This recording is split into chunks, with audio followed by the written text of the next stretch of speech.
Hello Aquarius, welcome back to my channel, The Vibes Inside. I am Mariana and I'm ready here for your next reading. I've pre-shuffled the cards, Aquarius. I take the cards intuitively, the decks that kind of presents themselves, that wants to speak. Already I know there's something about yin-yang balance here. There's something about the opposites. I have green and red here, like they are opposite colors. So I don't know what the message is still, but I know there's definitely something about yin and yang, or like love and desire, like they're driven by two different, you could say, essences. Like I feel like I think I actually have a lot coming in, but okay, so one message that definitely wanted to stand out today and came in before I even start shuffling was this idea that we have to know what we stand in front of. Like, and if we have yin and yang here, we have fire and water, right? Or we have earth and wind here. You have to know what you stand in front of. I've said in some of the other readings this time around something about, like, if you essentially is air, then you are not earth. Does that make sense? Like you're not supposed to be earth. Like that is very important to understand. Some with earth energies are way better at this.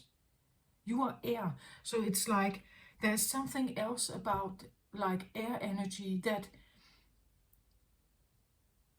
and what I mean with this is, for instance, let's say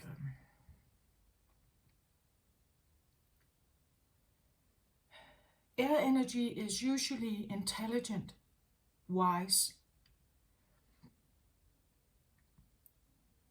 It can work with, you could say, difficult equations in the brain, right? Earth signs, they are maybe very good with their hands. Like they are very good at having their hands and their commitment into the stuff they are in front of. They could be carpenters, right? They could be working with land and field, with animals. They are very good at like plants, forest, anything that is very earthy, having a business or something like that. And dealing with people, right? You, Aquarius, I see you more like dealing with like theory, themes, patterns in the world. You could write books, you could you communicate something. It's like there is this difference of knowing what you are, what you actually are, what your preferences is. If you had total free choice, would you have your feet embedded in the ground?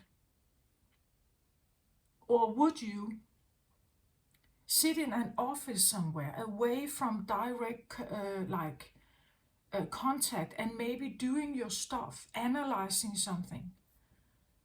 Aquarius, you could be, like scientists sitting in a lab somewhere, or you could be, you could have theories. You could be what I call the hawk, right? Or the eagle that flies. You see stuff in society. Like you recognize something because you are not directly in it, right? That the reason why you can sometimes figure out what is desired or necessary, I want to say necessary, is because you don't have your feet directly in it, right? It's like your brain can't think here. You need to like get a bit of distance to something, and maybe, I don't know, maybe it's not for all of you, depending on the placements, right? But I feel like Aquarius Sun, like become aware of what you are and how unique you are. Every zodiac is unique. It's just become aware of your traits, like your characteristics, and know that they are unique. Don't pretend to be something else. I want to say, even if you are into astrology, look at your rising sign.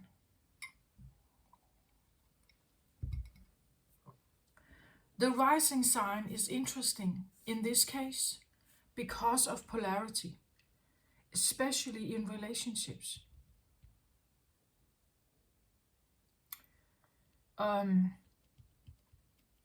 Well, it's said that the rising sign is kind of an adapted version of you.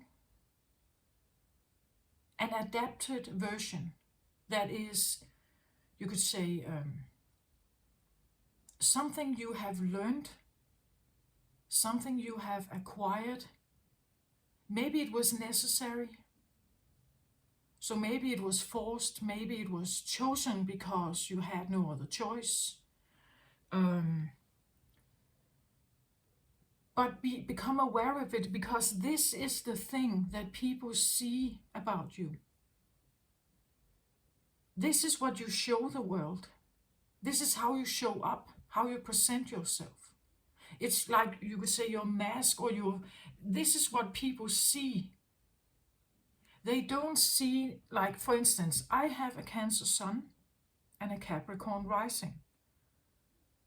They are opposites in the zodiac. It means that underneath everything, I'm a Cancer. To the outside world, I look like a Capricorn. So my interior, you can comment on this if you have seen some of the videos where I show up with face, whether that's true or not. Like, I look like a Capricorn more than I look like a Cancer. It is literally my opposite. So somehow I have learned during my upbringing to be the opposite of what I actually essentially am. People can't necessarily see the Cancer. I'm still trying to figure out how to get it seen. I'm not quite sure. But do you see the point? The point is that if I'm a Cancer, the logical partner in my life would be a Capricorn. But if I show up as a Capricorn will not be attracted to me because I look like them.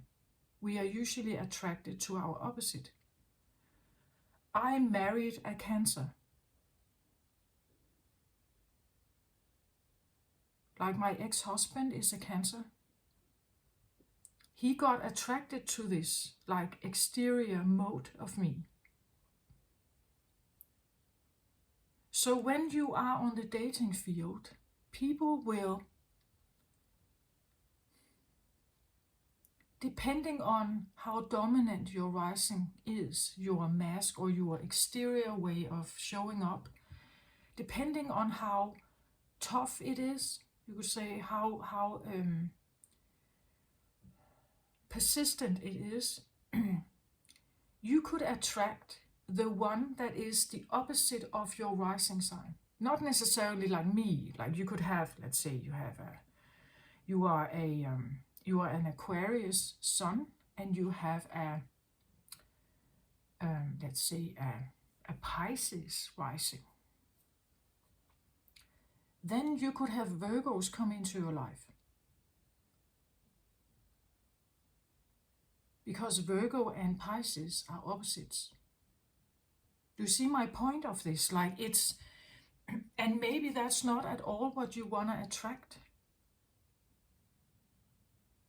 Like, you should attract a Leo, Aquarius, right? Like, that is your opposite. If we go for the opposites.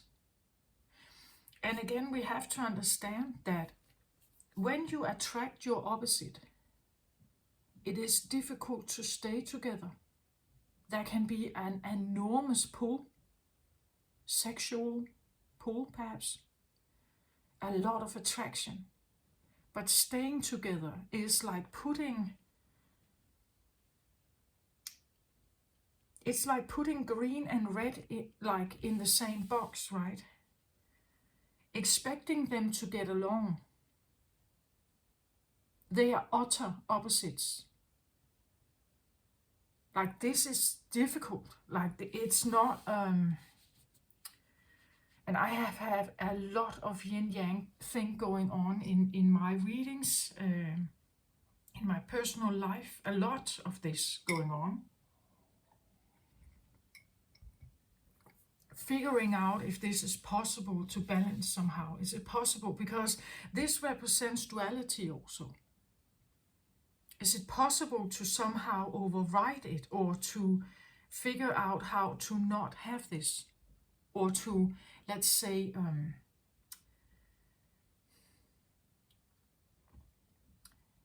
maybe not have it, but to make them work together. It means that they see each other's value, even though you are opposite of me and I'm opposite of you. You have traits I like, that's why I go towards you. And you have traits I like, that's why I go towards you. But living together can be a totally different story. I've said before that if you have to know what you stand in front of, like both of them have. If one comes in with the green color, heart here. If one comes in with heart and the other one comes in with fire, you have to know that you stand in front of something that will never be you. Like, it will never ever be you. It cannot be. The essence of it, the core, is totally different than you.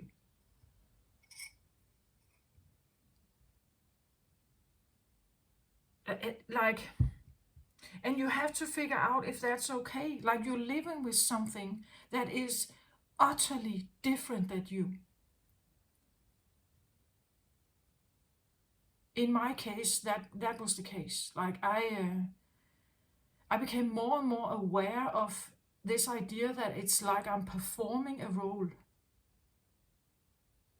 So for me to have my ex-husband in my life, I had to continue that.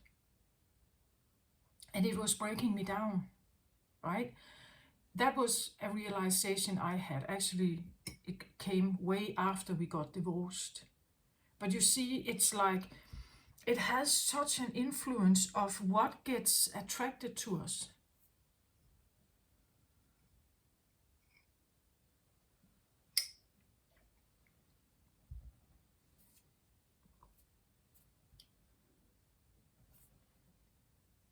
If I was true to myself, if I had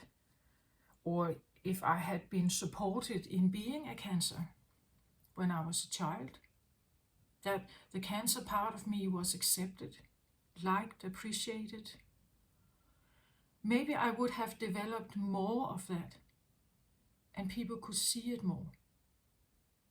Right? They would recognize, oh, this is a Cancer standing there.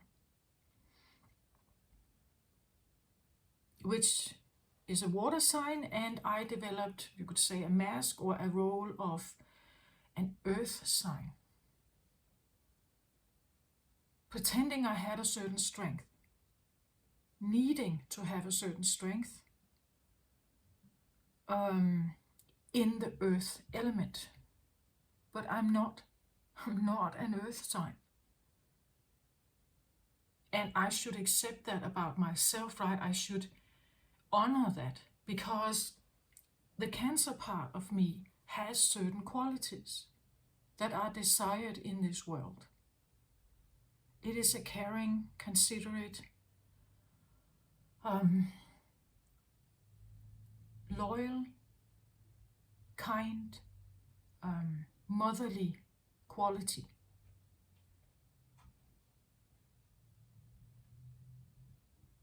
And I do have that. But sometimes people don't see it like they see this other side of me.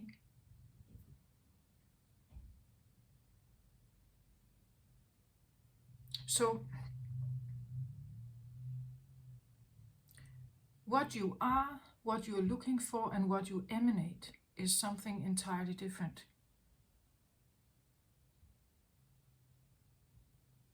And you can attract certain things into your life because of that.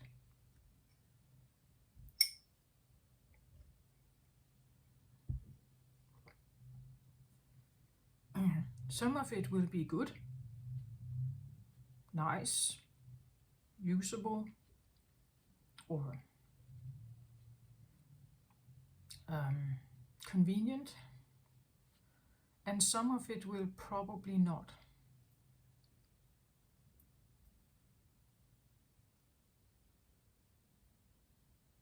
So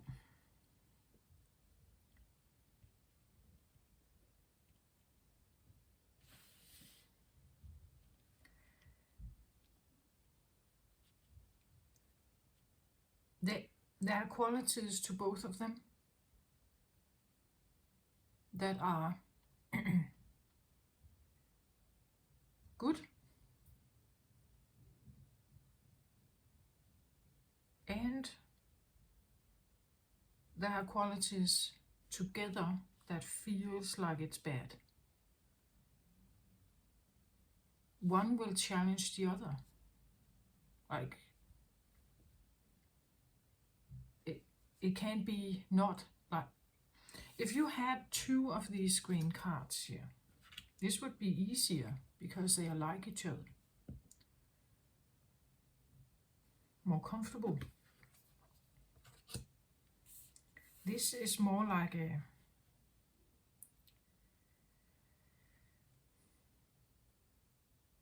it can be a battle zone unless there is an awareness here.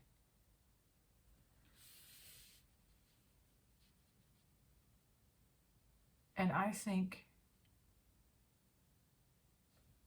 most of us, we grow up and we enter into relationships, we have no idea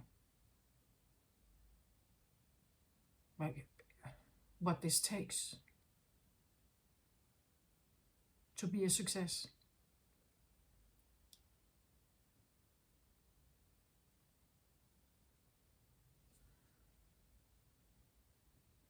Okay, so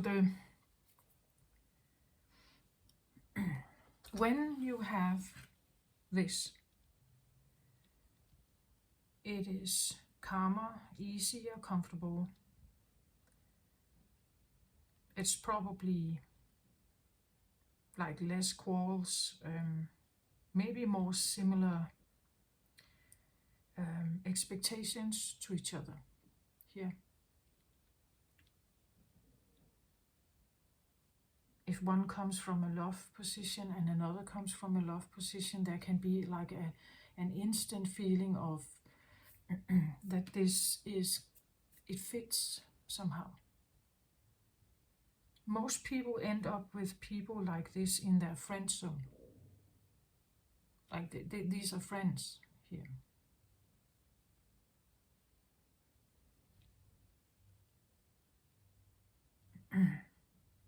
And again, this can be your core, or it could be your rising. You know, so if you say, as I said before, you could be an Aquarius Sun, you could have, what was it, a Pisces rising. Maybe you have Pisces friends because they understand you, the way you act, the way you feel, the way you think, what things you experience, they are like you here. It's convenient, it's nice.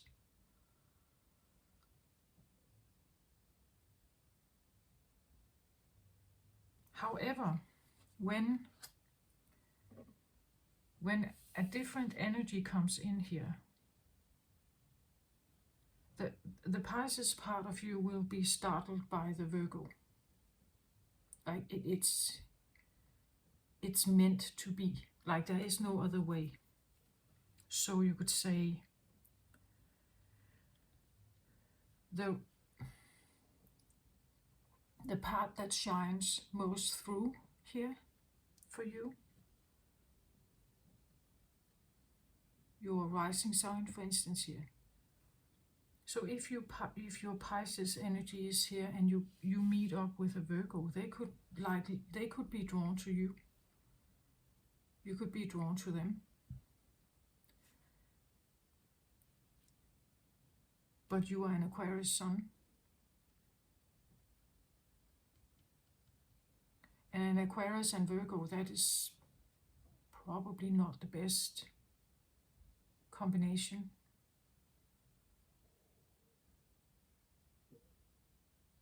I don't know, maybe it is. Maybe it is for a while.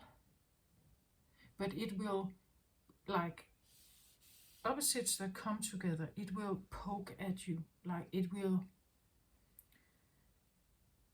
never align. Like innately it's not created to do that. Like it will never align to you. You will never really align to them. Maybe in the honeymoon phase, but after it's going to be more and more difficult. Eventually you will repel each other. Unless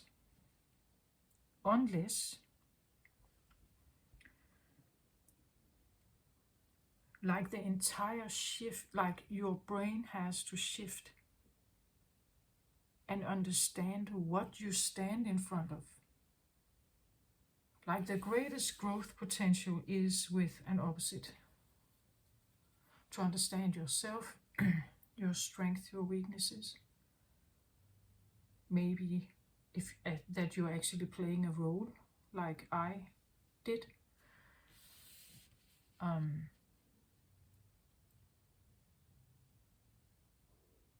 There's a lot of growth potential here. But it's not necessarily going to be easy. Like it's much easier to be around someone like this. Much easier. To the point that you actually stay where you are. You never get to know that you actually emanate a different energy. Then that's what really your core or essence. As if you are an Aquarius sun and you show up as a Pisces, being with friends like this will make you stay that. Because it's not challenging you. It's convenient, it's nice, it's comfortable, it's you get each other. You know, like that is so there could be a sense of like to understand these energies, there has to be a respect and acceptance that I stand in front of something that is, well, kind of a teacher. They could be my teacher, I'm theirs. I'm the pupil and they are the pupil. They are my pupil and I am their teacher. And they are my teacher and I'm their pupil. Does that make sense? Like it's like realizing that you have growth potential here with someone, but not necessarily peace. If you're looking for peace, someone like this is not the right one. Like peace would happen if you find someone like this. Or we could do it the other way around. If you want peace here, you have to find someone like this.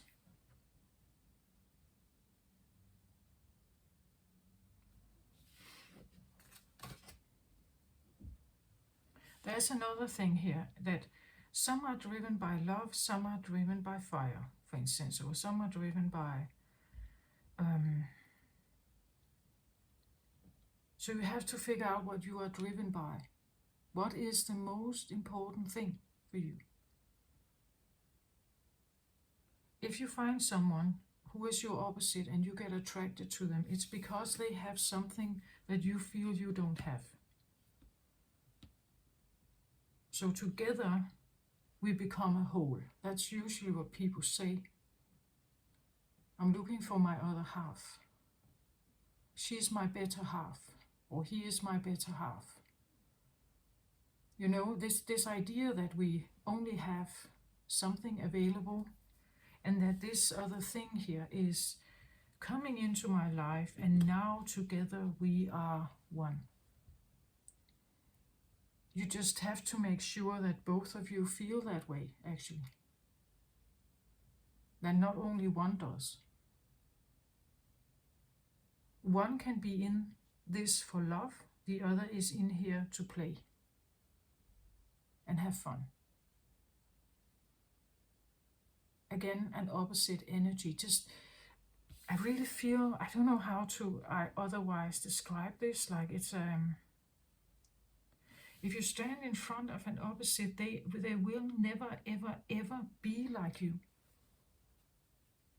They could have, you know, this is very, you know, I know I put this on like a scale, like a real, we are always a combination of something. So of course there could be things about this one that you do like. And the other way around, that there's something about this one that the other one likes. But eventually the differences will show up. And this is where, like if this gets out of hand, people get divorced. Like they can't appreciate that the other one is not seeing them and validating them and like giving them what they need. And the same here. This one is requesting something that this one is maybe not prepared to give anymore. Or maybe they have never been. This one is requesting something that this one is not prepared to give, or never have been prepared to, or never did give.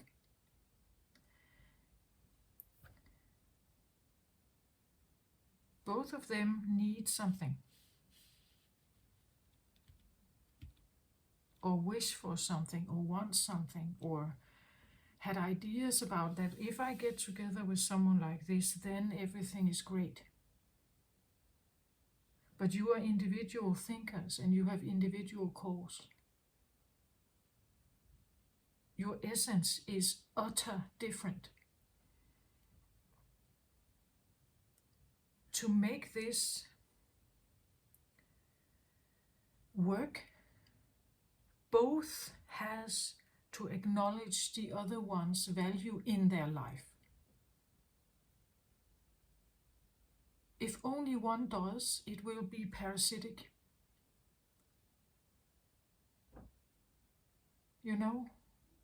Like if both are not committing to this, both seeing each other's worth as opposites, seeing how you can accommodate. If both can see this, if only one can, and the other cannot, it will end up in a divorce or a breakup or something. And we will point fingers and say there's something wrong with the other. There's nothing wrong with the other. It's an opposite. Then you run to your friends. I've said this before. You run to your friends, right? And you are sad and everything, and they get you, right? They get you. You're the same. You have same priorities. You think the same. You may even act the same. You would point fingers at the same kind of people. And the same here, right? This one, he goes to a friend here. Same thing. They get each other here. They understand each other. They have the same values. They have the same drive. They want the same thing.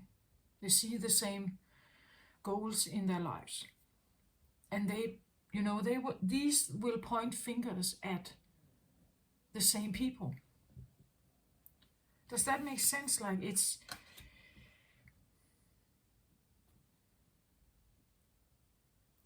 Did I just switch cards there?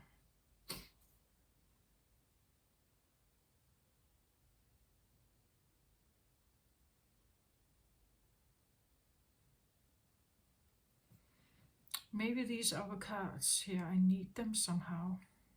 Okay. I feel like I have outlined what I'm trying to say here. That there's something that needs to align for something. It feels a little bit like a... What is that called? If people are in like a counselor, like a marriage counselor. This one is like a marriage counselor that is asking one to acknowledge the other and the other to acknowledge this one, right? That there's something that needs to happen for something here to align with each other in understanding. That both have the same priority. That both are committed to something. If only one commits and the other runs, it will be like a hunter-chaser thing then. One puts in a lot of work and the other puts in a lot of work out there. It doesn't have to be a bad thing. You just have to get the agreement, right? You have to know what it is you enter into here. If you come across an opposite and you get very attracted and it's very sexual and it feels like fire, right? It feels hot and alluring and exciting and everything. You stand in front of an opposite. Just know that, right? Know that when you do that, like the electricity will pull you together, but your emotions will not necessarily align in the same way.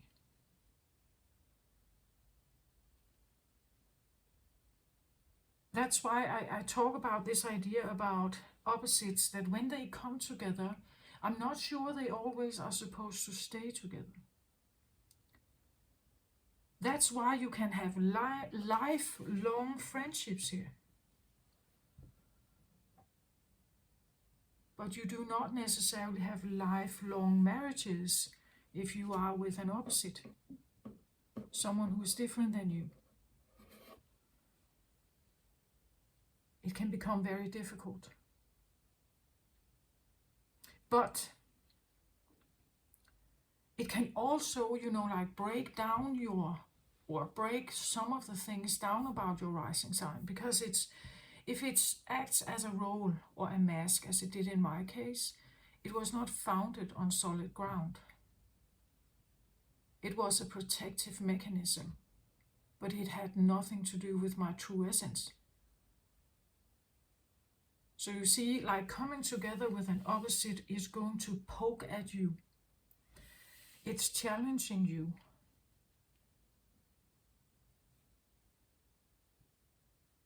In a totally different way than if you were with a friend here.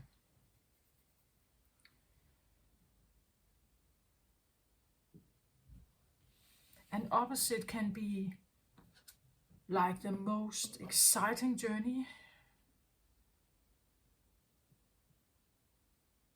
and the most, like, emotionally this can be very difficult. But I think it's also important to understand why they come into our lives. Like both of you will have, it's not just one, right? Not just one will have an experience, the other will have an experience as well. It's both ways. And I've said before in some other readings, like, the one that will make you see who you are the most is an opposite. Because they will respond to you. So if you say something, if you stand in front of an opposite that thinks totally, utterly differently, they will have a reaction. Maybe you feel like they were rude, or they ignored you, or they disregarded your opinion or something. But in that moment, you know something about you. You know something about them, of course. But you will also realize something about you, how you felt. How did they make you feel?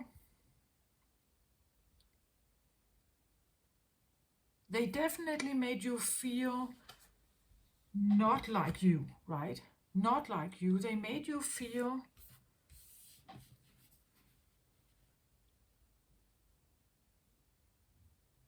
you will recognize that they are not like you. If they were like you, they would have agreed with you. They would say, yes, I understand. I get you. I see your point. I think the same. I agree. I know what you mean. This one would say, I don't know where you're coming from. Like, this is utter nonsense. And this is the way you figure out what your values are. This is the way you figure out how do you respond to criticism. How do they respond to your words? How do you respond to their words? How does it make you feel? Do you take it personal? Do you become angry, sad, confused, anxious? How does it make you feel? And if they make you sad, confused, then think about living with this for the rest of your life. Would that make you happy? You know, it's just...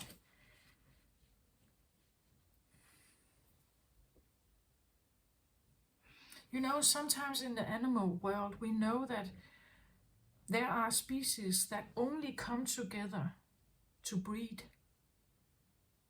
Then they split up again. Maybe there is a reason for that, right?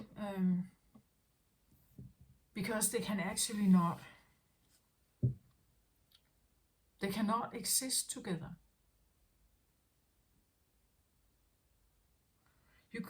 Like male and female, right? They may, like, we know that there are certain fish,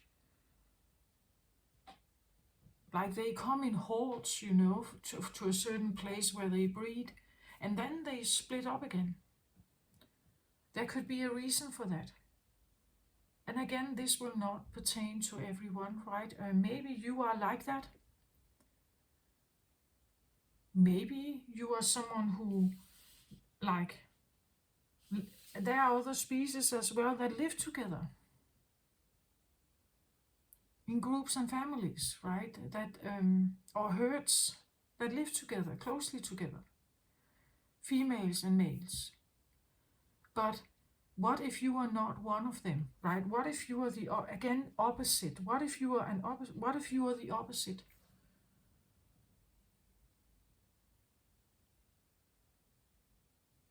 There's a reason why we have loners and why we have couples.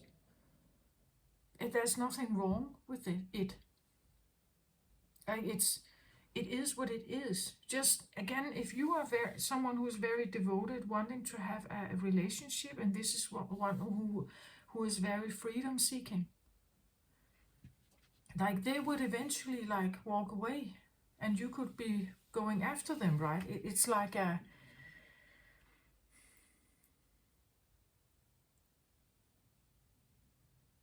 And again, because someone said yes once to a date doesn't mean that you now live with them forever. that they have now committed themselves to you, or even after 3 dates or 5 or 8. Even if you become a couple, it doesn't mean that now everything is settled.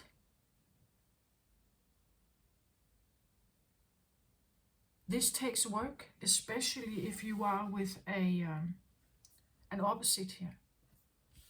Okay, so let's get into the cards. But I think, I don't know why I'm saying this. Maybe because I'm like the lingering of the Gemini moon is still here, the Gemini full moon. So don't go out and do this again, right? Don't go out and look for like a partner. Gemini is known to be dualistic, like the two twins, right? Don't go out and look for a partner that you hope to have in a long-term commitment and then find your opposite. Like, of course it can happen.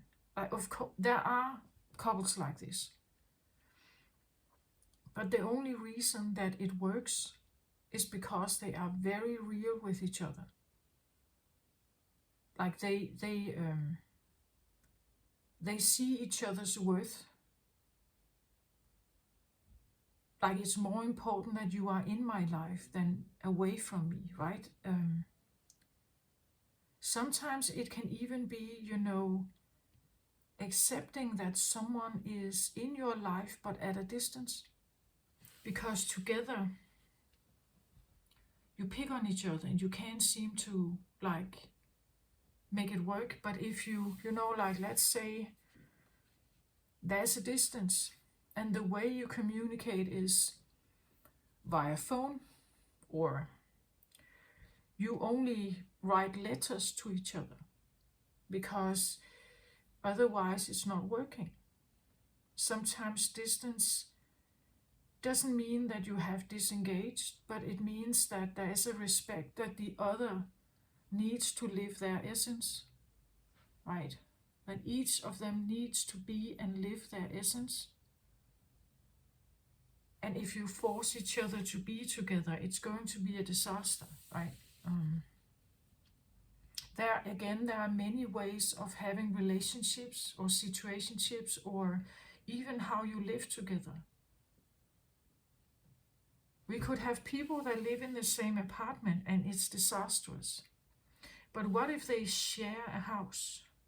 One lives on the second floor and one lives on the first floor. And having their entire apartment to themselves. Doing whatever they want there. Decorating it as they want. Doing what they want. Or they live next door to each other here. Would that be a better choice, right? Just get to know yourself in that way and know that if you come across an opposite, it's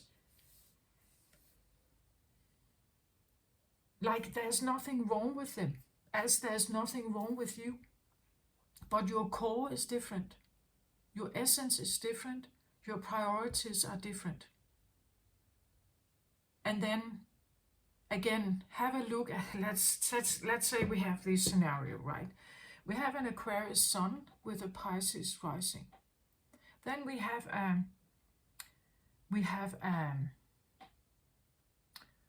let's say a Leo sun with a Virgo rising. So the Pisces and the Virgo will see each other and get attracted to each other. But underneath it all, there is an Aquarius and a Lion standing in front of each other. Can you see how it's very difficult if you're not aware of your energy, how you show up, what people know about you, how they recognize you. Because what you emanate and what you send out is what people can feel and see. And those who fit that, they will be attracted to you. Does that make sense? Like it's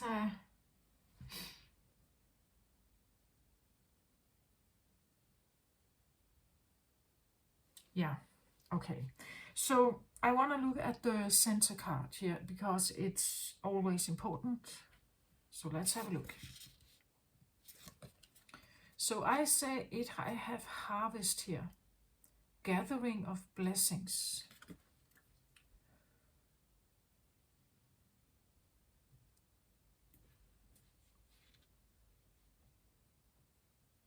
Card number 44, so a sacred number in numerology here.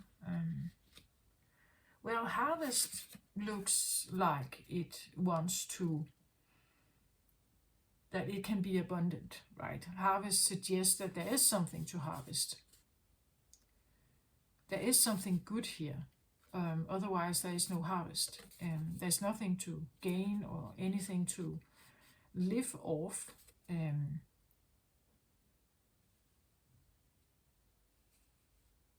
Again, I feel like I'm repeating myself. Is there a possibility of a win-win situation here? Like a harvest? Or is it a win-lose or a lose-win or a win-lose? Is it a lose-lose with no harvest possibility?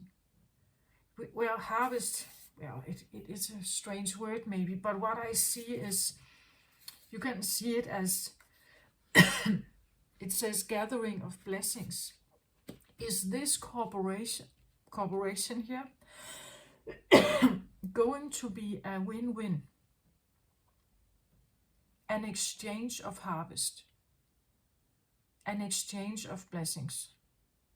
Can we together gather blessings? Like, is it a fruitful? Is it fruitful or abundant? Is it for both of you? Abundant.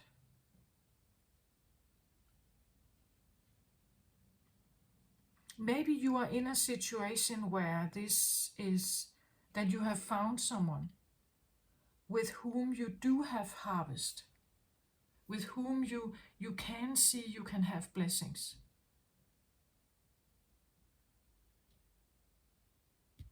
This could be, like,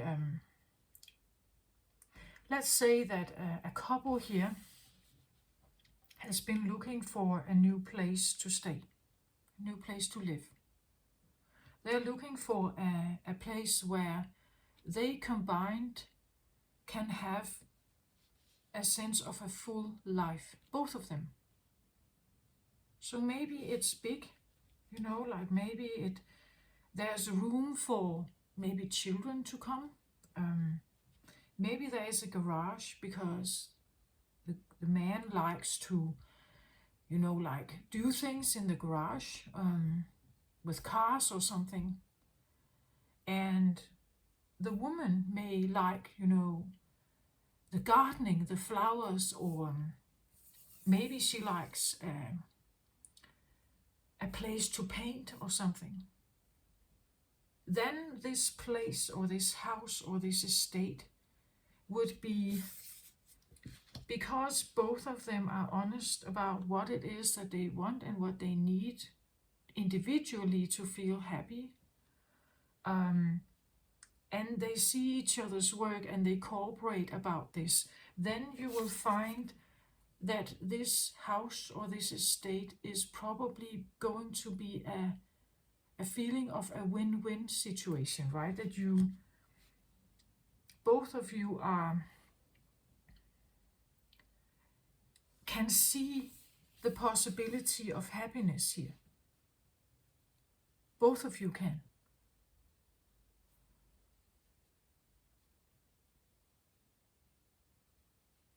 With what you know about each other.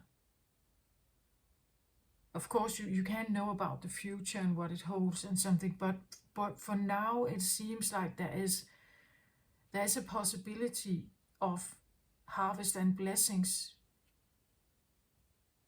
because of some kind of maybe respect, acceptance, acknowledgement.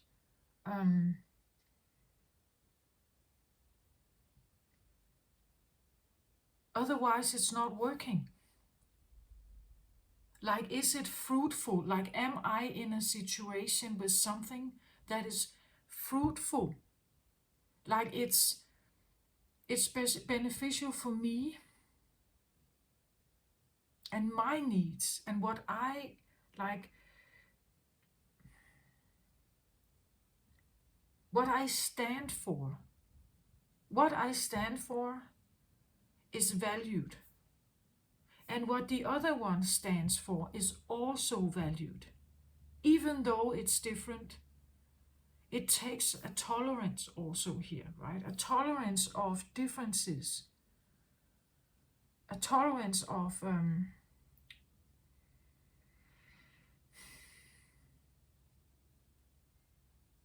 and maybe also knowing that it could be that it's only in certain areas that we actually truly connect, really. And then there are other areas, as I said, where this is where the friend come in, right? This is where the friend is. Where the friend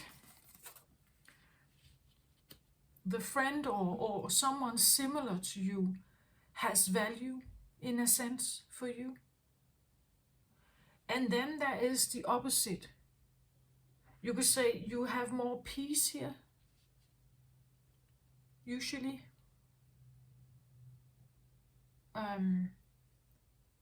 But you have more growth here. But it has to be fruitful for both of you. Does it make sense? I hope it makes sense. That's what I feel like. And I feel this is actually, I make an Aquarius reading, but this is like for the world. This is an information for the world. Again, Aquarius thinks about the highest best, the greatest good of groups, like the greatest good of humanity. That we have to see it for what it is. It's not personal. Like the differences here are not, it's not, them coming together, it's never meant to be personal. Like it's not a personal critique.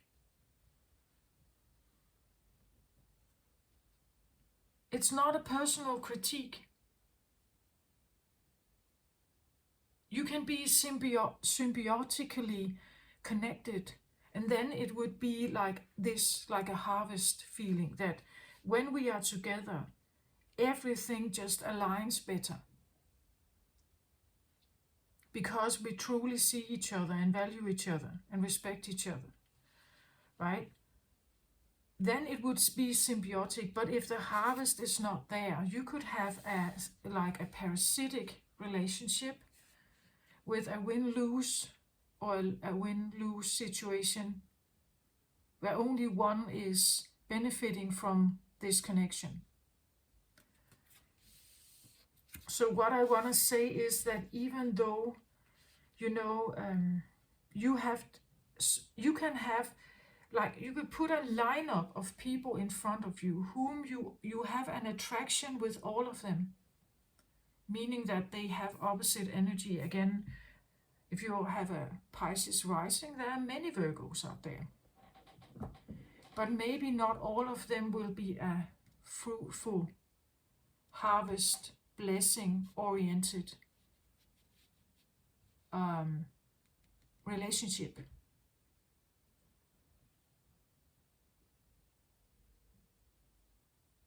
They will not, all of them, have the same qualities and be driven by the same, by the things that makes this a symbiotic, harmonious combination. We could say harvest could also talk about harmonious. Like, like this feeling of a yin, like a yin yang here, or a feeling of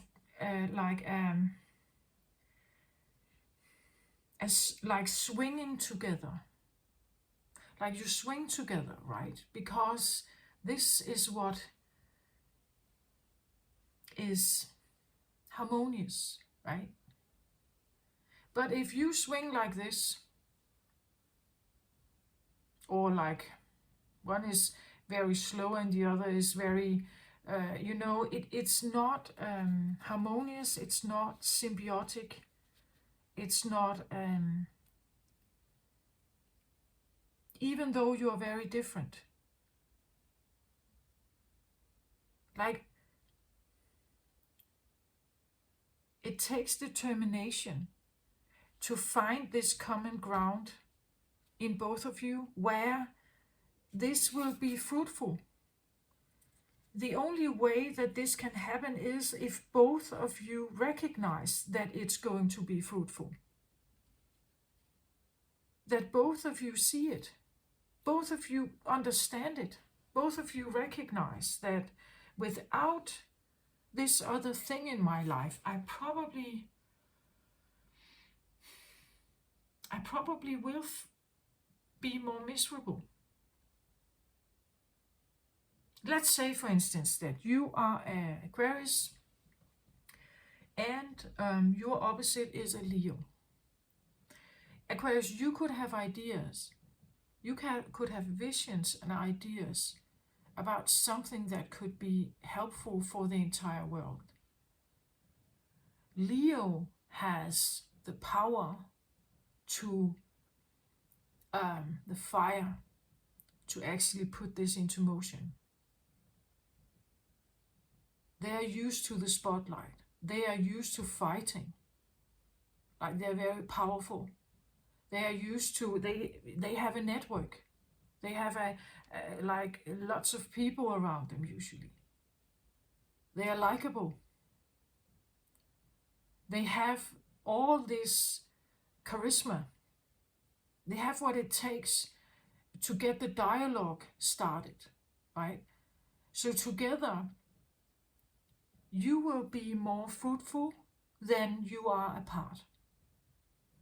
Even if you, let's say, you sit on different sides of the globe, but you still communicate with each other.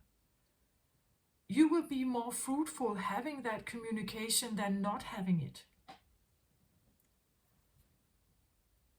Maybe even, you know, creating a business together. Then the harvest is probably there when you realize each other's potential. 9 of Earth here.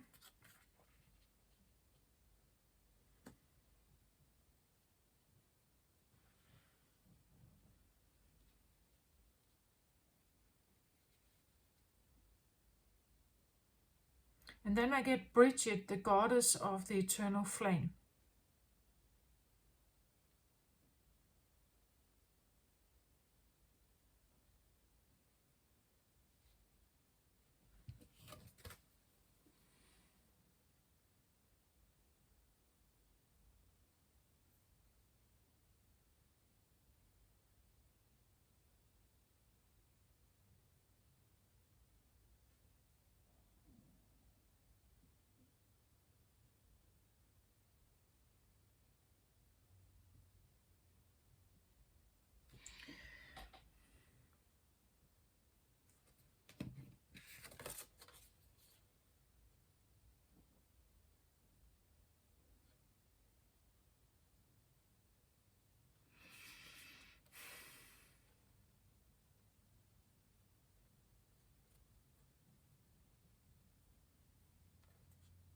Well,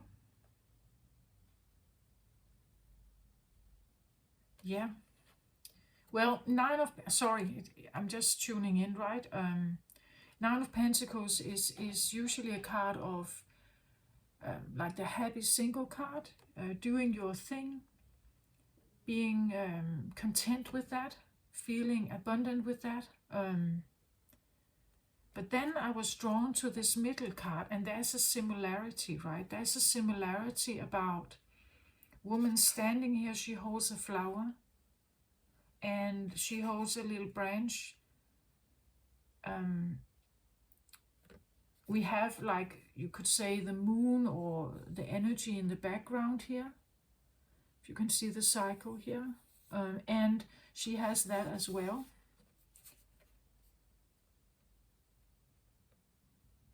I just feel like there's a similarity between those two. They both hold a branch here of having something to offer. She has something to offer, but then she's wearing a mask.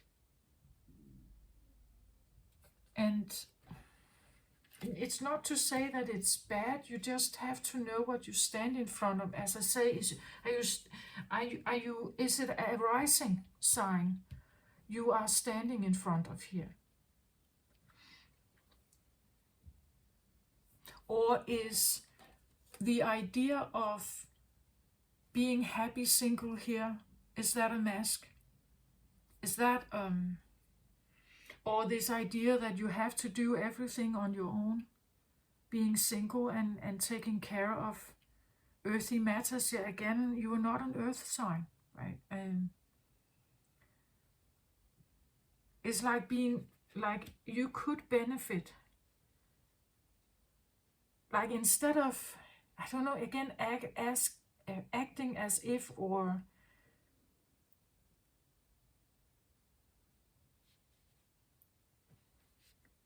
I feel like if these two could somehow come together and work together here, it would be, that would be the harvest time. That would be also an honest one. Like she has no mask on here, and she stands in this white dress, which usually also talks about purity or honesty, right? She feels more hidden, like she's hiding. They both stand and offers, like she has something to offer here. I'm not comfortable with the mask somehow. Like the mask is something, like she offers something, but she's wearing a mask. Right? And I would prefer her to be more like this. But sometimes there's a reason for the mask, right? The mask can be because she's protecting herself in a world like this, right? That if she would actually stand like this, maybe nobody would actually help her, right?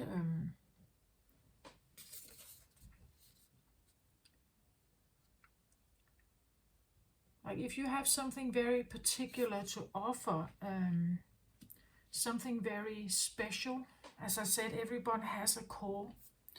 Everybody has an essence that is like vital to them. I feel like we also fight for that. Like we fight for that inner special thing.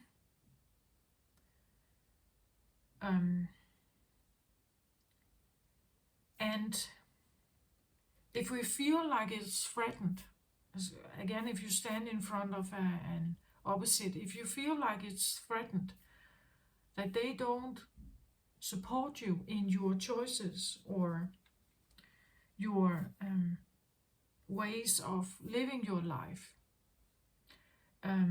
we feel like our essence a bit,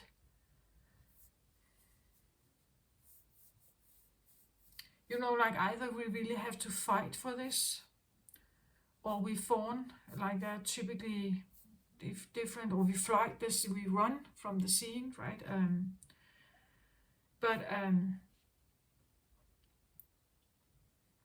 Or we wear a mask here and pretend something. The pretending is also a survival mechanism. It's something we have maybe learned that that's the only way. If I can't escape, if I can't fawn, if none of it matters, maybe I just copy and pretend. But I feel like it's doing something to your life force here.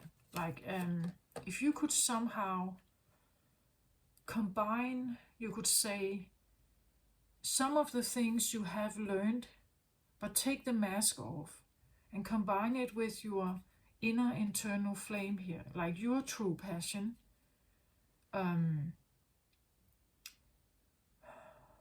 It says here, I am an eternal flame, and each day my life grows brighter.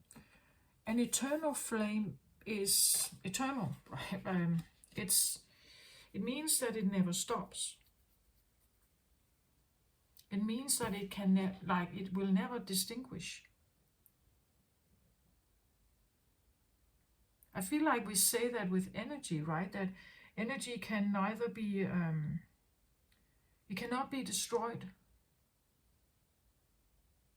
Like it continues. When people die, the energy continues somewhere else.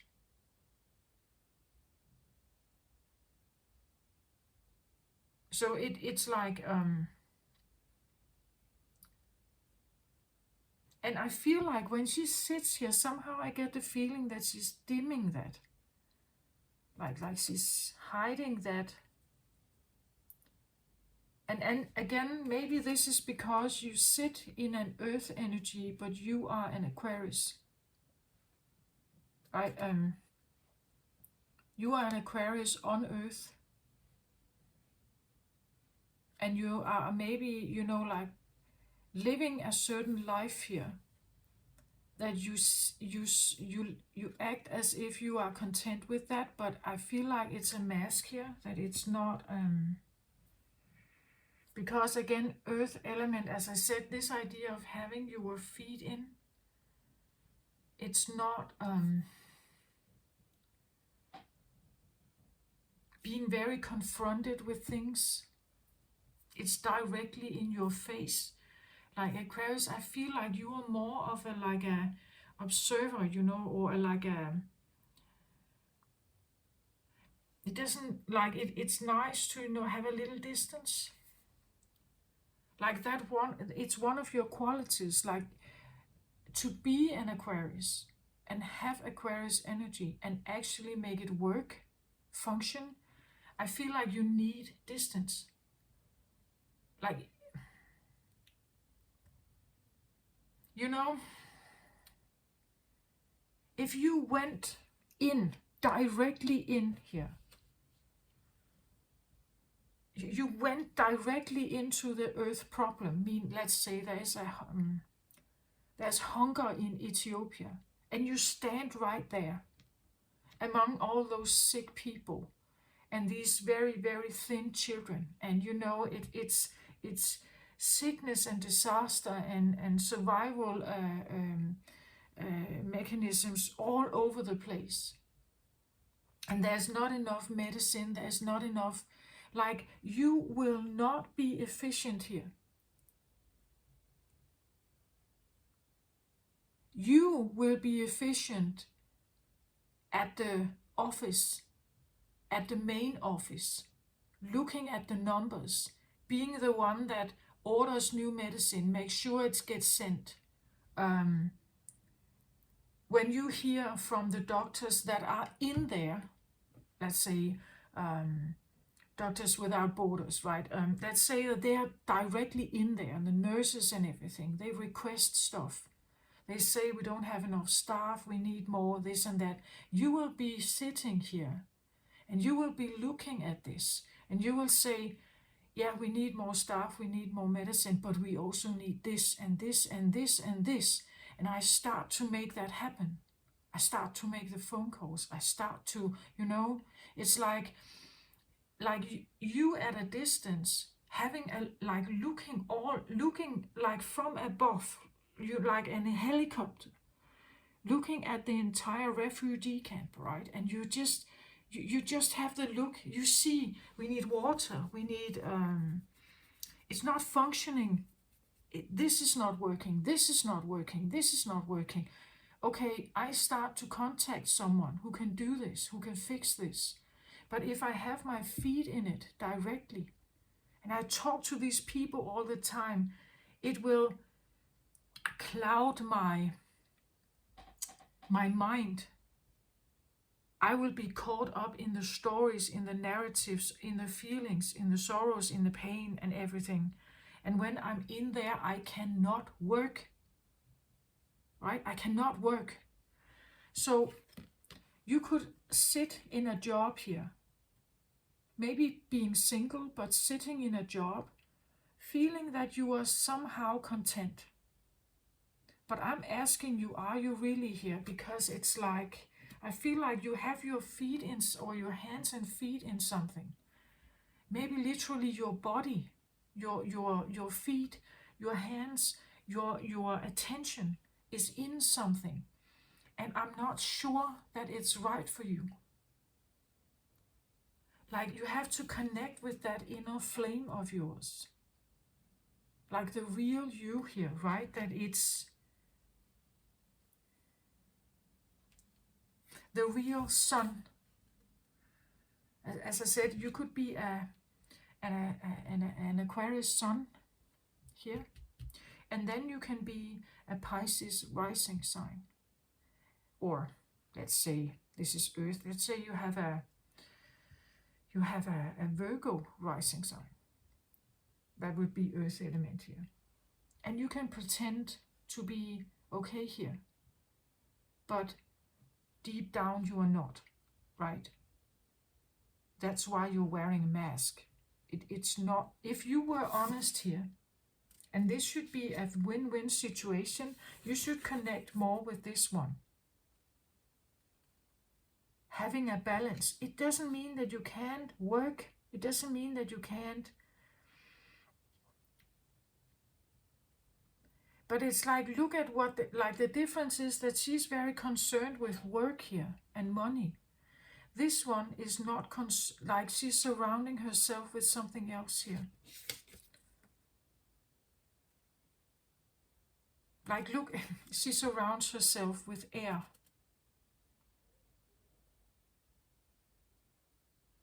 You see, like, she surrounds herself with air here. Space, distance maybe. Then she can take her mask off. Then she can be Aquarius. Do you see my point of this? Like, that's what I feel like. You have a special flame here that is, we all have, like the soul in us is eternal, right? If you connect more with this can also be the feeling of a life where you are not connecting with your true core. So without it, you live like this. With it, you may attempt to be more like this. Right? And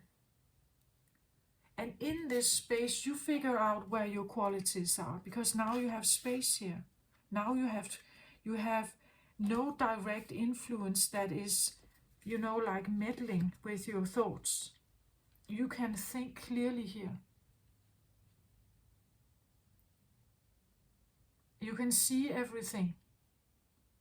Nothing is disturbing you here. Does it make sense? So we have a friend here. And she says, Marguerite Porret, the mystic of divine love. Love is divine, and I am nothing except love. Yeah. If the core of you here is not accepted and loved, it's difficult to follow it. Right? You need a sense of being validated in what it is that you're doing. So this is a friend, right? A friend that understands your core. Love is divine, and I'm nothing except love. Like, so there's a part of you that really needs acceptance and the sense of being maybe unconditionally loved here. This is a friend-like energy. When this is intact, like you will show more of this. Like it's like she emanates some kind of light here. That could be what this is, right? That it becomes more shining here, like a halo, It becomes more evident, like your aura will shine more clearly. People will be able to see this about you. Right? But when you wear a mask, wear a mask here, and it's your inner self is obscured, what happens is that what they see is this. Like the pentacles stand more out than actually the circle in the background. This becomes more shadowy or less recognizable. You see? Like the true essence of you becomes muddied or dimmed, and it shines way brighter. And you can take the mask, when you take the mask off, this shines way brighter. When you have the mask on, you're dimming it. People can see the true you. This is what the rising sign can do, I believe, that we adapt to a certain way of being, but it's not really who we are. Then our light, our true light here, gets dimmed. One of the reasons why we do that is because we may not have had support. We may not have had this friend or parent or something here. We may not have had it. And we need that to know that what we are doing is fine. It's perfect. It's great. It's needed. It's necessary. It's important. It's loved. But if you didn't have that, it is difficult to stand straight here. And your light will be dimmed. Maybe literally your life force energy is dimmed because you are trying to be something, an earth sign here, that you are not. You're trying to be adaptable in the earthy realm, but you don't belong there. As I said, you belong in the, you know, when the coronavirus was on, at the most fierce attacking us, you could say, if you were, like a doctor without borders out there giving vaccines and whatever, you could do that, of course, but it would not be your best. Like, this is not where you unfold yourself best. It would also not be the place where you feel that you are truly valued and seen and everything. You may tell yourself that, but it's a mask here.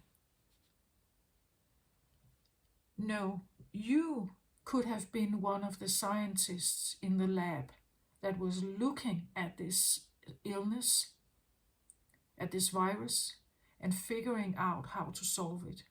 That is your area. That is where you should work,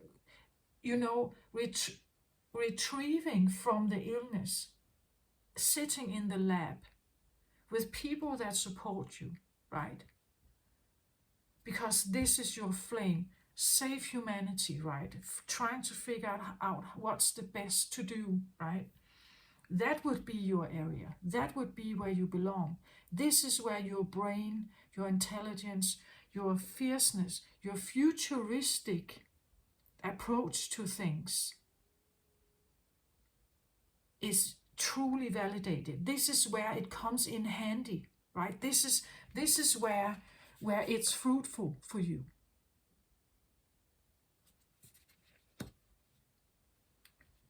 A 9-to-5 job here in the sales office, like, this is not you.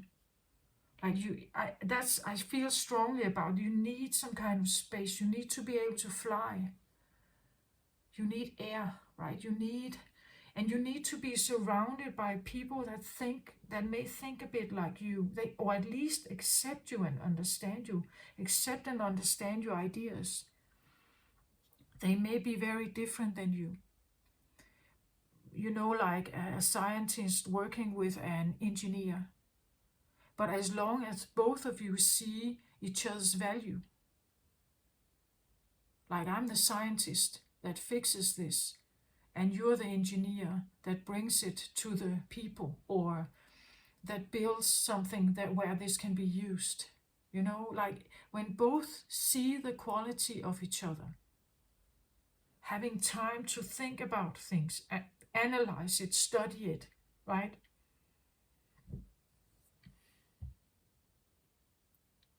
We could talk about someone really needing a vacation here. A vacation where you nurture this about yourself. This can be a very nerd-like thing. That maybe you have a very particular interest. And this interest is not validated here, like it has no value here. But when you sit with it and you give yourself space here, you can take your mask off and be really you.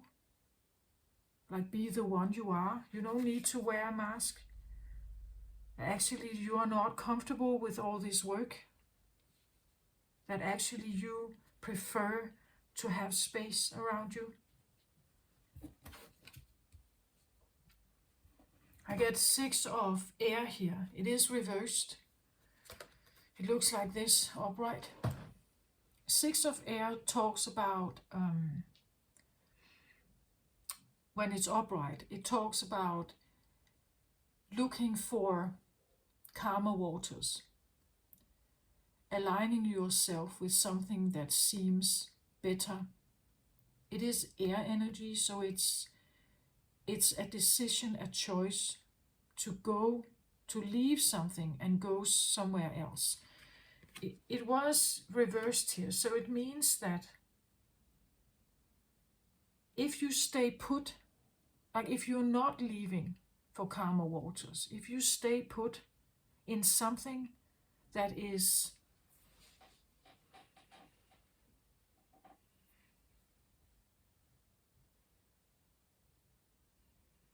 I feel like not right for you. Like being stubborn here and staying put for some reason, either out of fear or out of pride or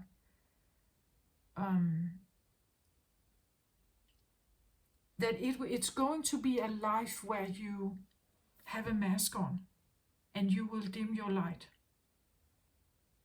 And the point is that you keep sending the same signal out and you keep attracting the same kind of people to you. What I'm saying is actually maybe it benefits you to be more honest, like to try to take that mask off a little bit. Be real about your needs and what it is that you need, that everyone needs support here. If we don't have this about our true essence of what we are, then it's going to end up like this. And most of us live here, I believe. We have no awareness of what we send out. Sometimes we may even not exactly know how we have been conditioned. We just live our life in a certain way here. And maybe we think it's all right. We don't leave, right? We're not leaving. We stay in this. And I'm saying to have a harvest, to have full harvest here, means a combination of what you may have learned here and what you truly are. Like it's all right to have a job, just find the right one, right? Find the right one. So find a combination between what you may have learned here and then who you truly are. Then the harvest is here. Again, look at how she stands here. It's a bit like a diva on a stage, right? She's not afraid. She stands there. She's not hiding. She has no mask on. Here, you know, it looks a little bit like the druid in the forest. Like greenish colors that can blend in, more invisible, more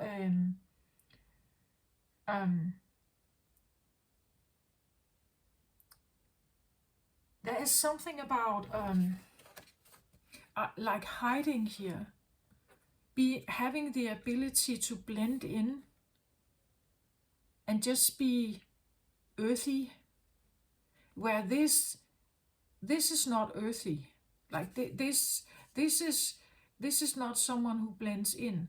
Like this is Celine Dion or Whitney Houston, right? This is someone who stands on the scene and tells her story or owns what is here and what is happening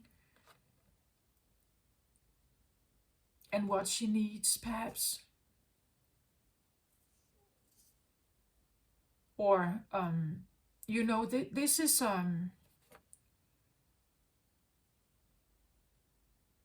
and also, like she's not pretending. Like she's not pretending to be something she's not. Like this could be someone standing on, what are they called, TED Talks, Someone's like a scientist standing on a TED Talk with a giant billboard behind her, in front of an audience here. Again, she stands on a scene, the audience is out here. She has no direct contact, she's just sending information. She's sharing, and people can see it on the billboard behind her here, right? She's not hiding, she has a message, she stands in her full aura here as a messenger of something. There's space around her. She's speaking something. Or, yeah, I feel like speaking something or thinking about something here, right?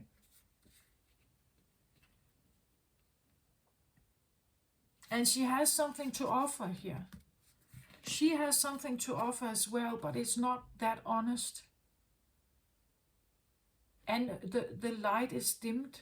Like people can see who you are.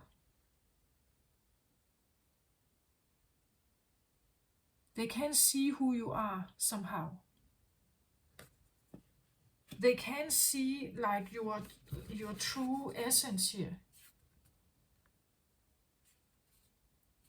And maybe there's something, like if you're looking for a job here, if you come in and people, they can't feel that you have a true passion for having this job.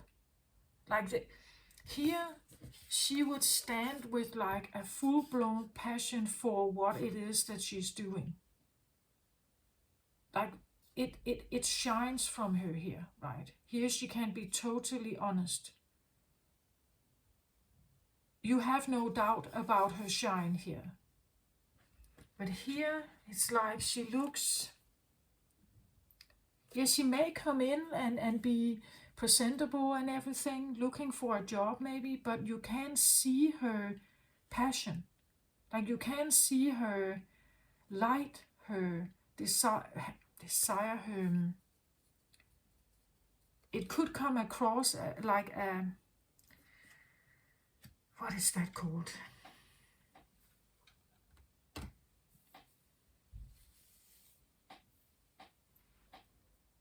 Like you are not interested.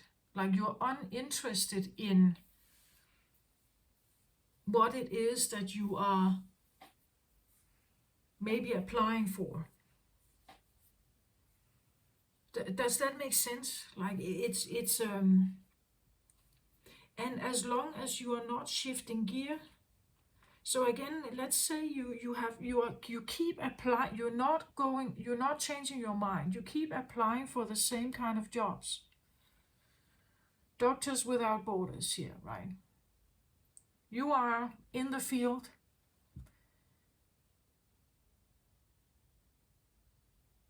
And it's actually draining you to be there. Like your passion for being there is no longer quite there. But maybe the money is good, right? Maybe the money is good, which can be great, of course. But and that could be the reason why you stay, but you get more and more drained by this. And your passion for this is becoming less and less and less. If you take yourself back in the lab, or in the science room, or in, I don't know, if you take yourself and put yourself in another job, or you take the knowledge you have here and you now decide to use it in a different way. As I said, maybe you become a TED talker here. So now you are a teacher perhaps, or you become a mentor, or you are maybe, as I said, you are Celine Dion, you sing something here, or you communicate something. But you know, the environment is totally different. And you can take that mask off. So if you feel like you are in a position where you need the money, change that circumstance. I know that's easier said than done, but sometimes you can't do that. It may take a sacrifice. Maybe you can't live in the big city. It's way too expensive. Like maybe you need to live in the countryside. Or maybe you need to take that vacation even though you feel like you don't have the money for it. But you really need to do something that is you. That is really you, and where you are fully accepted. You can take your mask off and everything here. And you need space to think and to reconnect with yourself perhaps. I feel like when we are disregarding the true essence of us, it's like we are walking away from our soul. Like we live a life disconnected from the soul. Like the true core flame in you. And even if you don't know exactly what that is, it probably is because you are here.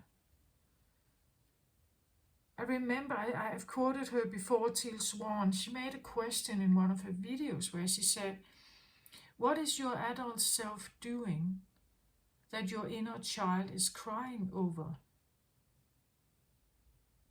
Like, what are you doing today that the core of you would cry over?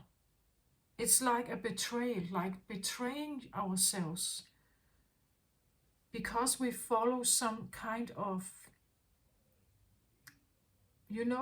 understanding or programming here.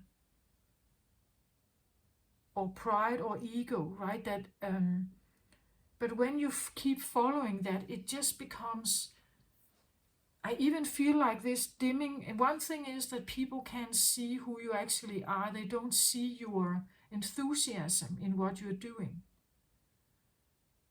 But the problem is that you don't either. Like, you don't either see it. This is a mask. You are betraying yourself, if this resonates with you. You are betraying yourself. You live an adult life that is not in alignment with who you truly are. If you want true blessings, true fruitfulness and harvest in your life, you need to reconnect here. Slow down, have space around you, maybe take a vacation. And become very honest with yourself here.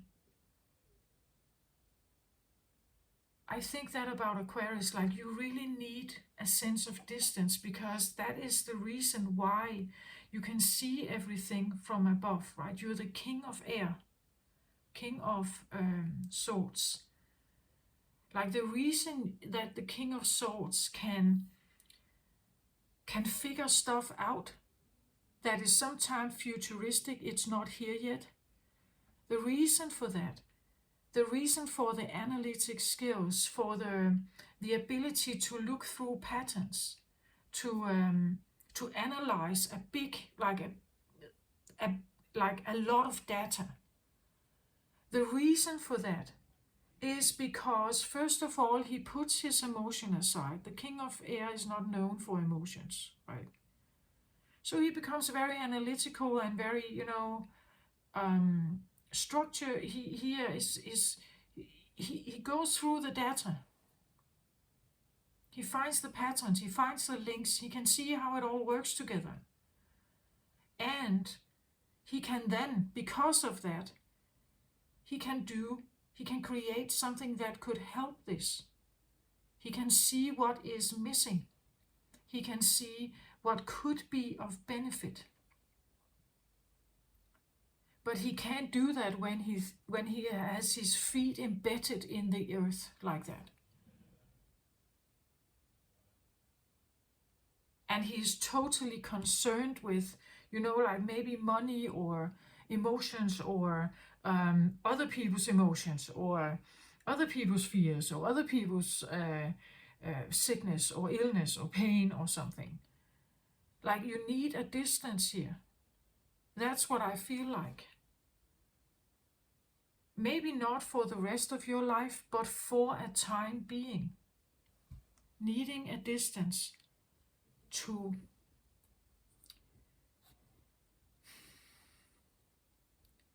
I almost want to say like recharge, yeah, definitely, but also like get the icky stuff out of your life, like get all this yuck out of your life, all this debris, like this is not helping you to be your best version here. That was actually my intention for this reading. What can I bring forth that can somehow help Aquarius have a more, that can help Aquarius, that can be like kind, that is a possibility to make Aquarius shine and to bring the best out of Aquarius, like really in tune with your highest purpose. Right? That was my intention for this.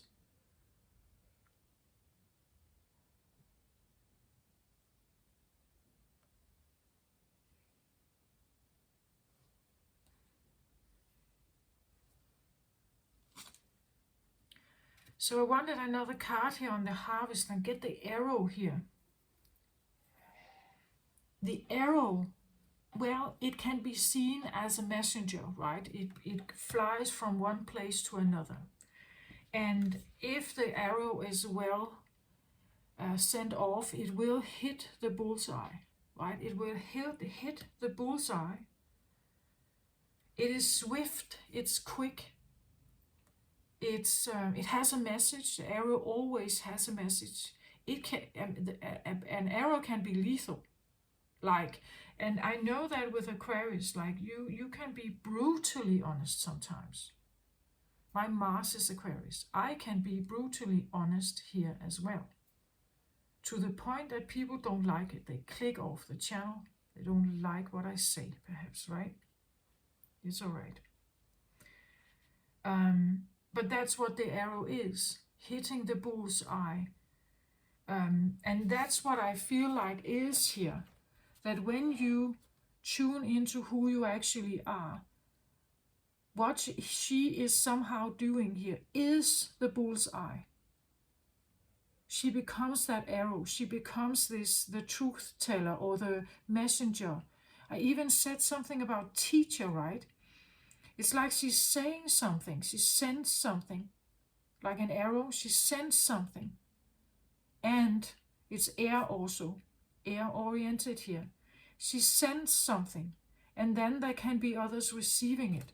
It's like you are a sender of something. You're supposed to be a sender of something. Like I sent this message to you now. You can like it or you can not like it, but I'm sending it, I'm supposed to send, I believe, with my Aquarius Mars. I'm supposed to send something. So I sent communication, words, air. I use my air, you could say my air qualities or my air possibilities, capabilities. I use that in how I do something. I use my telepathy or channeling abilities to you know, like, I'm never going to be a farmer. I'm never going to be someone who is in the production field. I won't produce products. It's not my thing. We have communication here. We have writers. We have mathematicians, scientists. We have teachers, like university teachers. We could have anything that has to do with electronics, computers, computer science, nanotechnology, bio, um, uh, anything that could have anything to do with saving the environment. We could have biologists here, but still, you know, the biologists can go and take some field tests, back to the lab, test it, make data, write the article, and send it, you know. But they don't, it's not those who are actually out there digging up all the algae. Others do that. They come with the science results. They bring data here. They bring information, suggestions, new way of thinking. I'm pretty sure, like this whole new way of electronic cars, like this has come in as a result of the data that we know is available around diesel oil and benzene shortage or potential shortage coming over time. This is the reason why we have new thinkers. They think, if we can't use what we used to, what then? What can we use then? That could be someone like that, right? They have to think in new ways. They are pioneers. They break rules. They think differently. You can take Elon Musk as well. Like, he has a Mars, Aquarius as well. Everything he does is scientific. Like, everything he does with science and this rocket project and everything, he's doing something that is totally out of the norm. Whether you like him or not, right? But that's what he's doing. That's what his Mars is telling him. I know this because I'm born on the exact same date as him. So I know my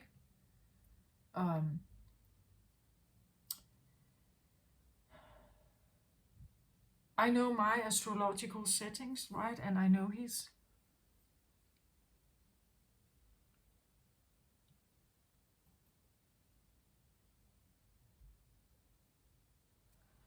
So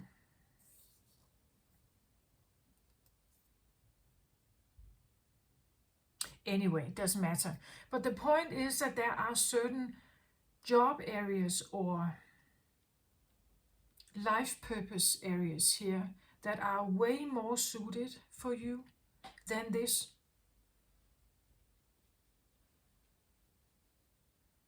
So if you are here because of the money, you can think about this. Are there areas where you could live that is maybe cheaper and it allows you to work more like this? Again, this could be that you have a lot of colleagues. This could be that you have your own business or you work primarily alone.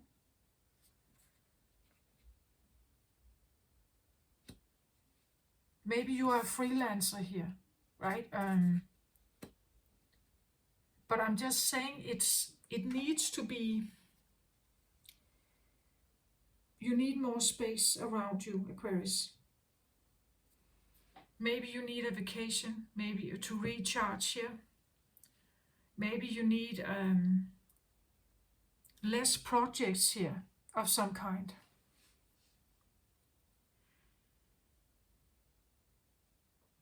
I don't know. This can be anything. It could be homework. It could be, you know, like if you go to school, it could be homework here. And you are in a situation that you feel like you can't leave. You know, like I have to stay here somehow. But I'm not enjoying it. Like I don't feel, and I feel it's draining my energy here.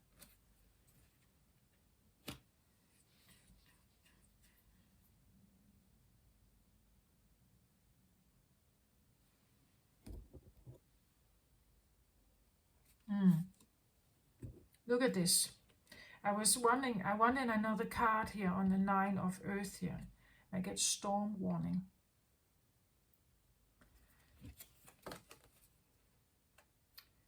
I had this, was it in the, was it was Scorpio, I think. Scorpio reading.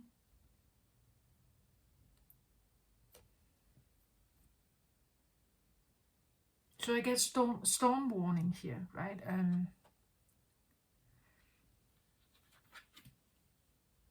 Maybe I'm warning you that a storm can come if you stay here. Or, you know, storm is also air energy. That your air attributes become like this, out of order, or cramped up, or I get almost claustrophobic here. When you are in a situation like this, it's again, I feel like you need space around you. You need space here. It's like you can't think. It's like putting, I don't know,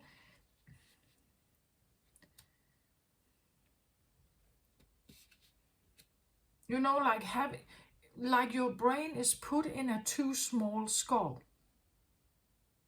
Does that make sense? Like the activity that is supposed to go on in there has no space to like really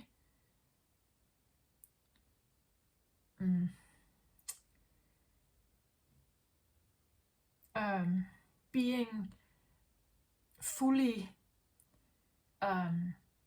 charged and expressed, right? It's like, again, it's dimmed. Yeah, like having, you know, like feeling that you have a much bigger brain, but it's put in a too small skull.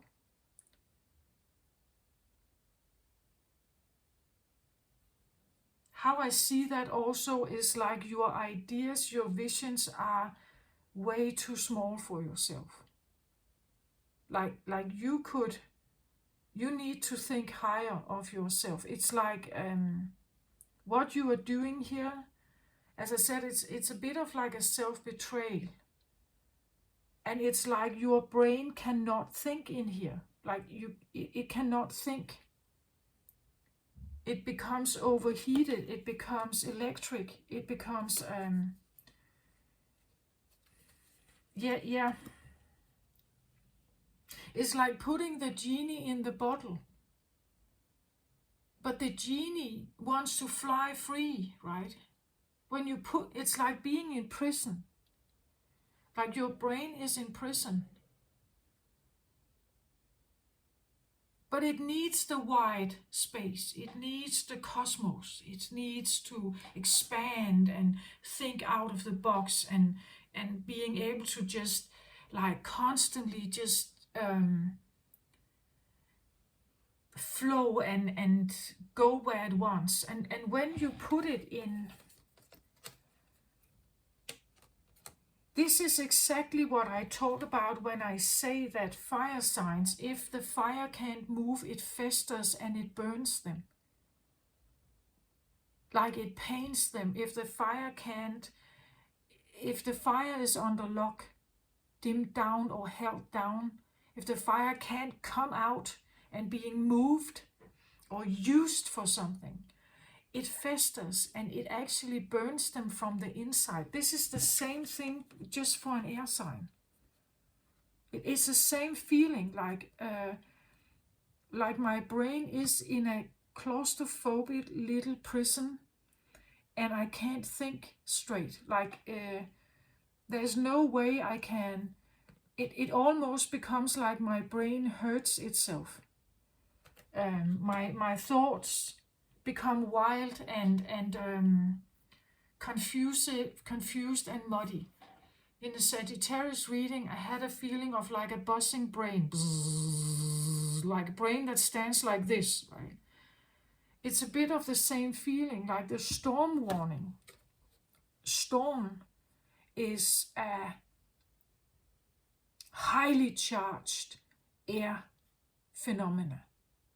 Like it's electric, it can even it seems angry, right? It's loud, the thunder is loud, the lightning striking is deadly, right? That's what I feel like with Aquarius energy. You can be, like when you speak your truth about something and it comes out like a storm here, you are so brutally honest that it can kill.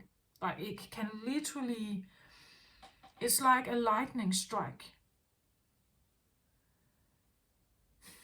It's like it burns you.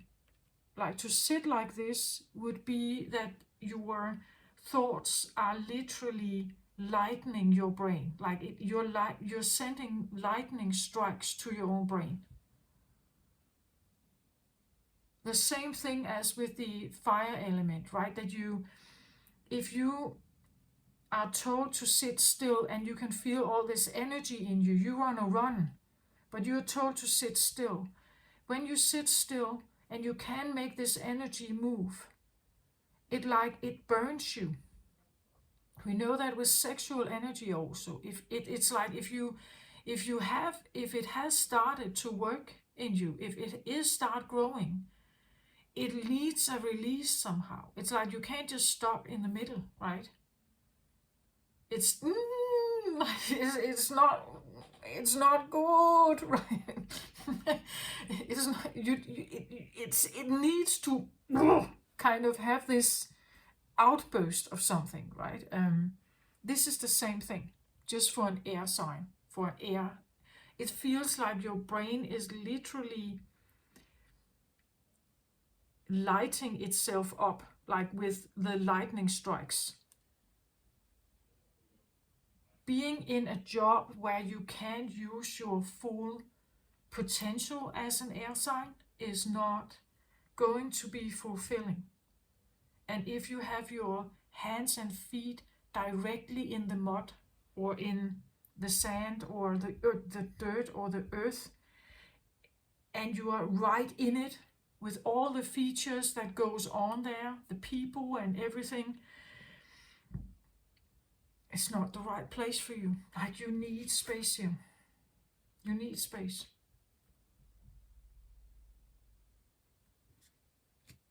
You need to let that beautiful mind of yours expand, right? Just let it flow into the cosmos and let it receive all these beautiful messages, right? All those solutions, right? And let it out there, right? Let it sit. It could be that, this just talks about you needing to take time for yourself. Sitting alone, nothing there, nothing, no phone, no computer, just silence, just sitting there, relaxing, letting your mind just expand, right? And like, yeah, that's what I feel like. That is your flame here. Like that is you. That's who you are. And again, if people don't get it, like you could have been growing up in a family that don't get it. They don't get it. They want to put you in a 9-to-5 job. right? They want to see you here. You know, like maybe they want you to take over your father's business or something. You feel obligated maybe to something. But it has never been you. It never will be you. You have something to say here. You have something to broadcast, I feel like. You have something to send to the world. Contribute with. And it's airy. Whether you become a writer, a renowned mathematician, whether you're into science, computer engineering,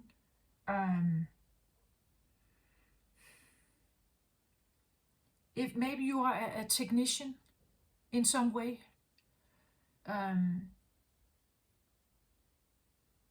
maybe you literally become a teacher here, you know, like a teacher, TED talker.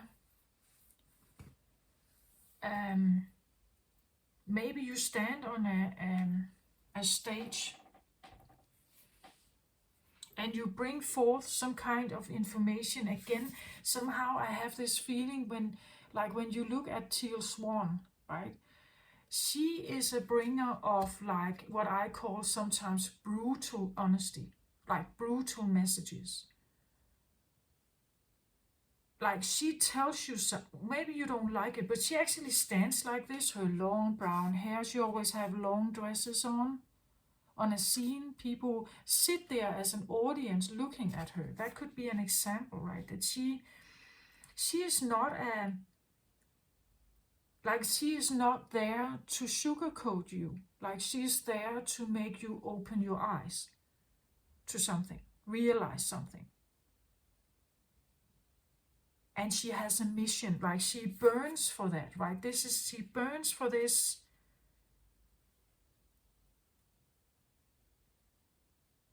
For this healing. That's how she is doing her stuff.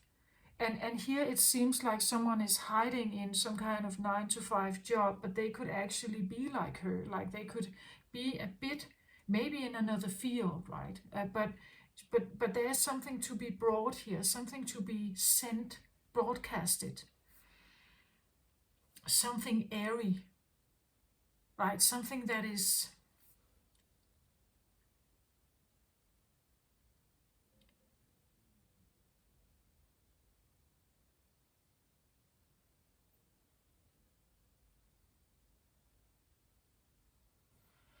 okay. Can we get a card on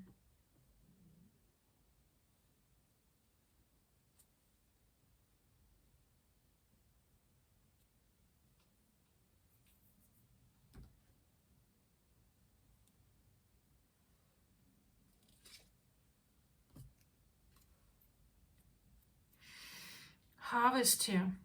I wanted another card. I get the Nine of Water here. The Nine of Water is typically about self-care, self-love.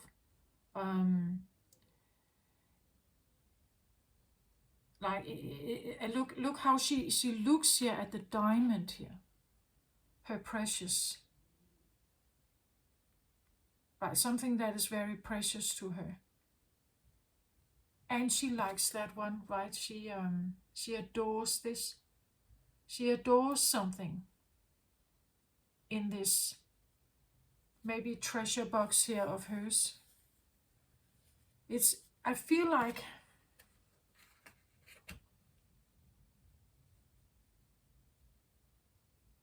again, this somehow it links me to what I've talked about before, this idea that we all have some kind of core thing that we are very particular about, something that our flame burns for here, something that is an essence, a core in us, and we like this is something it's vital, it's precious to us, and becoming very real about what that is for you.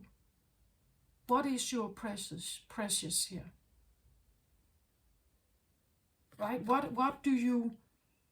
What is your heart beating for? What is the true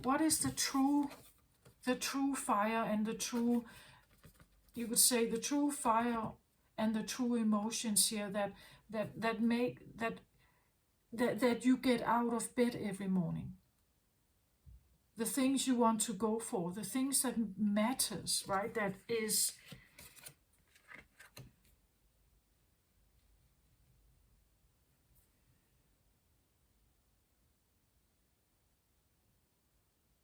is true blessings. What is that exactly here?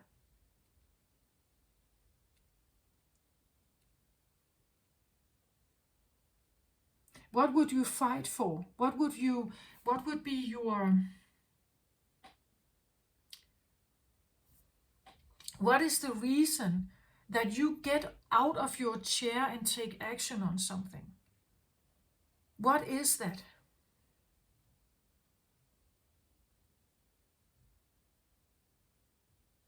Like, what stands on top of the to-do list always? Not forced here, but in your own private.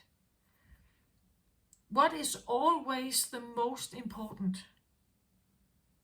Something where you can take care of yourself here. That is like a self-caring act to do.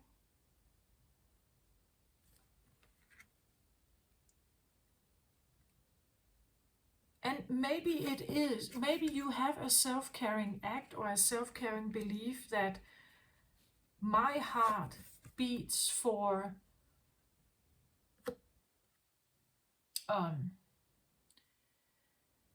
I want to change circumstances in Syria. I want to be prepared for the next coronavirus. My heart beats so strongly for this that I want to become a scientist. Okay, then you have chosen a path.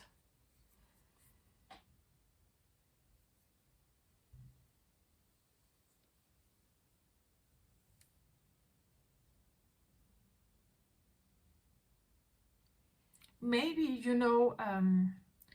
maybe your heart or your flame here is burning for the children in the world.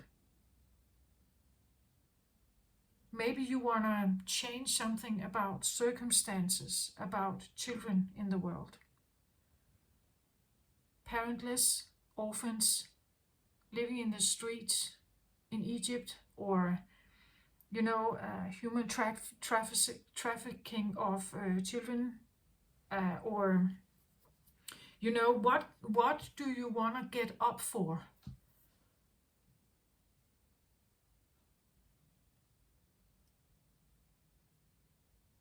Maybe you want to, I believe if you take Teal Swan, she has been, like, her past as a child, I'm not quite, if I remember correctly, but I believe she has been like sexually abused. And that is a thing about her, that she has been going through a lot of her own healing. And now today she stands and talks about things that not always has to do about that, but it definitely has to do about psychology. It definitely has to do about how you see yourself and how to act in the world. Or she's giving advice based on what she has learned herself.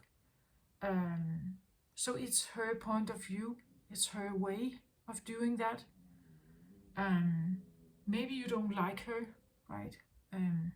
There are other kinds of like people that stand on a scene, or gurus or teachers that tell us stuff, but it still has to be in alignment with your own inner energy here. People will always have something to say, but it may not align with like the true inner essence of you here, right? The only one who knows what that is you.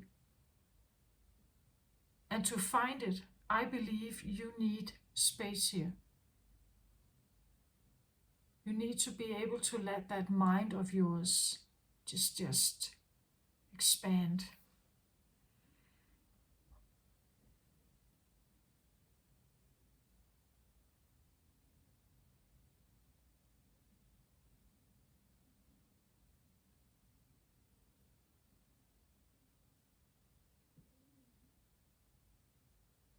It says here gathering of blessings. Again, somehow I feel like it could be a gathering of arrows, you know, like messages.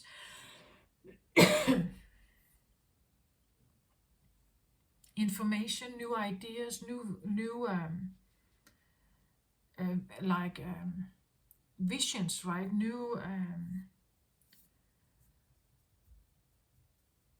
theories, maybe. New solutions. The arrow can be a solution. Or an advice, you know, like I feel like a broadcaster of something here. You are a sender or a conduit to send some kind of message or find some kind of message here, or information or data or solution to something. But you know, it has to come from a really pure place that is very, very important to you. If you work in a field where you are not really invested, it's just going to dim your light. It's going to drain you. As I said, it feels like your brain collapses on top of itself. Like you can't use your abilities in a job like this. But sometimes we stay in it for the money. Maybe for the fame or the success or something. But with a mask on here, pretending to be alright, I'm not sure.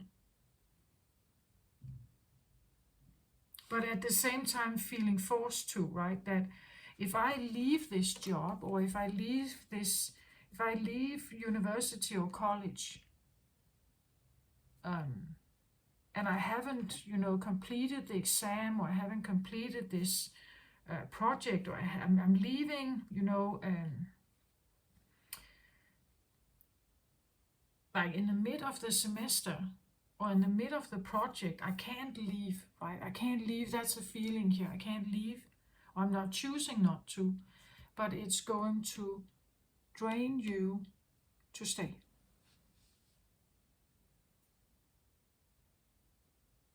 And again, this feeling like you're,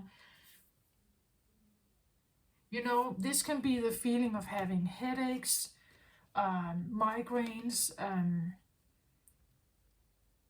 you know, like negative thoughts. Like the thunder is inside your own brain, right? Creating a turmoil, feeling frustrated here. Again, as I said, it's like your brain is imprisoned, like you are locked into something that you can't seem to get out of. There is no space here to just freedom or space to just expand that. Let your mind expand. Think bigger thoughts. Again, this can be a work where, you know, like if you were actually presenting your visions or your theories or something, it wouldn't be heard. Like nobody would listen to this. It's not a job position or a place where people, your colleagues, would have the ability to understand what you're talking about. Like they are not equipped for that. It's not a job like that. You need to find the right space, the right people here. Like you know, like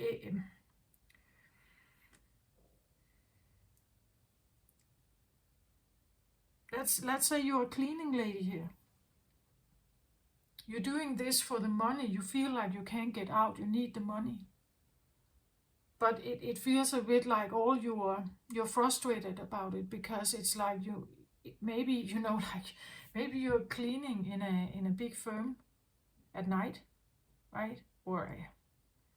And you can see things happening there. You know that things are happening, and maybe you have solutions to some of it. But nobody is listening to a cleaning lady, right? You know? And that could be feeling like a frustration, feeling like all your thoughts or your solutions, your or some of them, it's like they are ignored perhaps, or maybe you're not even speaking them because you know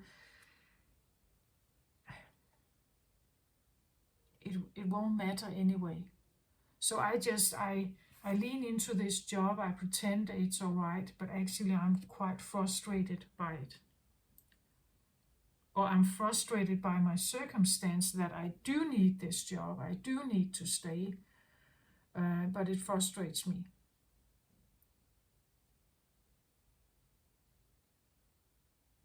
Could be the feeling that I'm wasting my time here. And every time I get up in the morning, I am not enthusiastic. I don't have enthusiasm for this.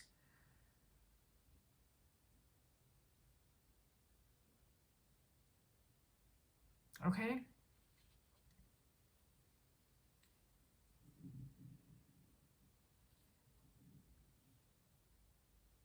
Yeah. I was asking, what is the storm warning about? And I get sacrifice here. That makes sense, right? It's like you're sacrificing yourself, or as I said, you are betraying yourself. That by being here, I'm sacrificing something vital here.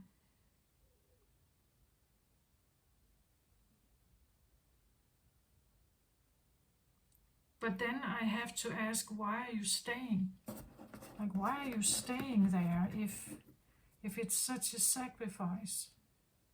Yeah, Eight of Swords. Look at this. It's like you feel like you see no way out. There is no other way out. The Eight of Swords is typically a feeling of being bound to something. Like you're in prison, as I said, right? That you have thoughts here, thought patterns that limit you from breaking out. Usually, when we look at the bond around, or the chain here around her hands, it's not that tightly fixed. She could get out if she wanted to. She could take the blindfold off. But if you have limiting thoughts here of your possibilities or what you are capable of, that your thoughts concentrate on, you know, like negativity, frustration, or low self-esteem or something here, low confidence, it's like you're battling yourself. As long as I stay here, I'm sacrificing something. I know I am. But as long as I stay here, I can stay in hiding and nobody would know. Otherwise, I should actually get out, take the blindfold off and become her here. And maybe I'm not sure how to do that. Or I don't believe I have what it takes, right? That would again be self-limiting beliefs that may keep you small in some way.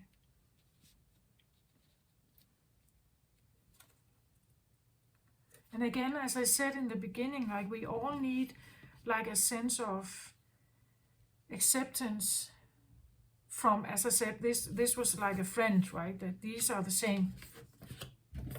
This is a friend, right? A friend that is supportive and likes what you think, likes your ideas. So if you have someone like this in your life, it makes a big difference.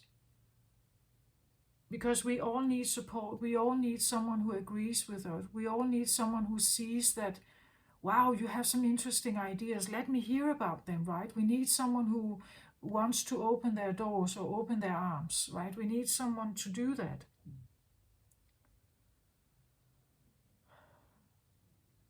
But if we don't have that, we could end up feeling like this.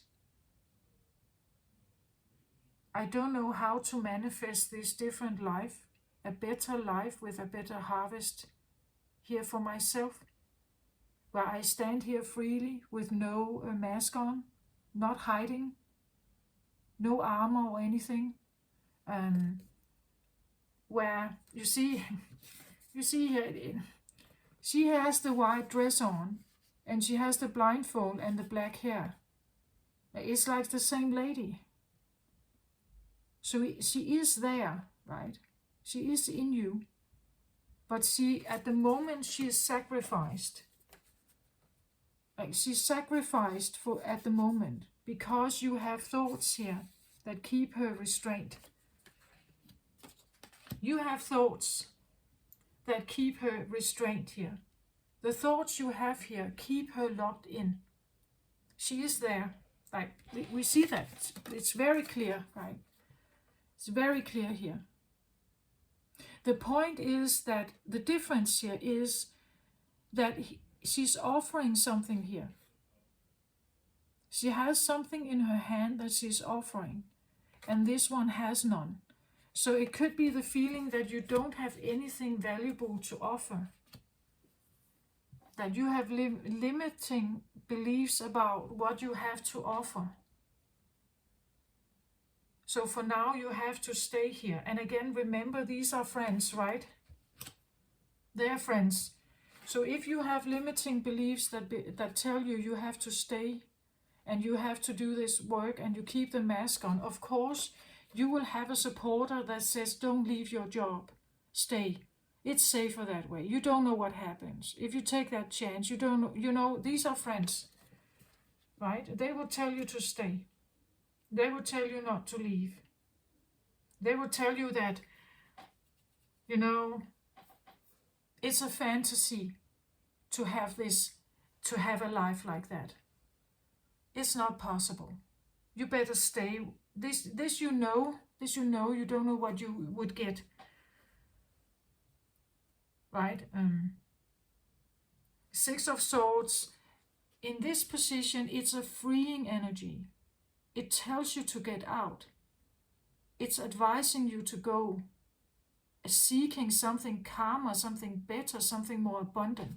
In this position, it tells you, no, this is too difficult. We can't do that. It's unsafe. We better stay where we are. I have no choice. I have nothing to offer, as I said. I don't have what it takes. That kind of thinking. And they are friends, right? They go together and they go together here. And that makes sense. If you think like that, you could have friends like that. Right? That's normal. But it's just like this. I can't make this up, right? It's so obvious. She's on her knees here, not knowing, not feeling she has anything she can ever offer. And there are these thoughts here that say, yeah, you don't know anything, you have nothing to offer, you have nothing here of value. You have nothing of value. This could be a card of not feeling valuable. Again, that you don't have something to offer that is of value. Like they offer different things. She offers a flower here, and here she is offering a corn. So maybe at this point, what you are offering right now is not the real you. Like it's a pretense. And it has to do with self-limiting beliefs, that you don't think you have what it takes to be a TED talker here, or to be out there, or, you know, like an educator or a teacher or something here. But you know, what she's doing here has to do with your precious, like it has to do with your core. Something that is absolutely, essentially important to you.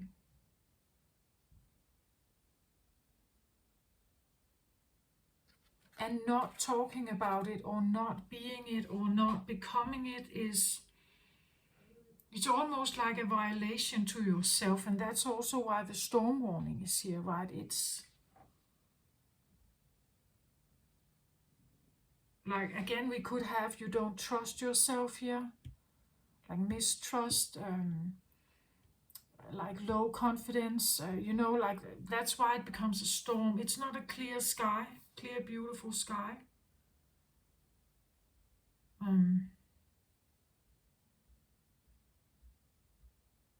For now, she is sacrificed, or maybe you are aware of it, like you know that she's there, and that is making you frustrated, right? That I know she's in there.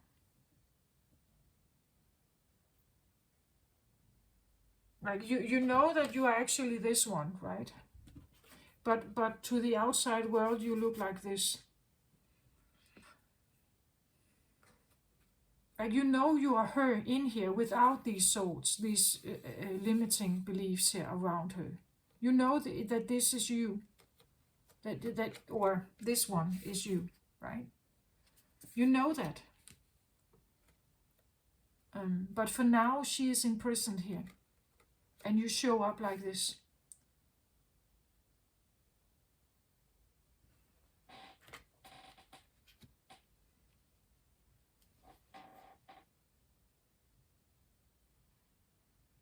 And again, one of the reasons why she's here is because she's blindfolded. She doesn't know. Like she doesn't know, even if she got her hands free here.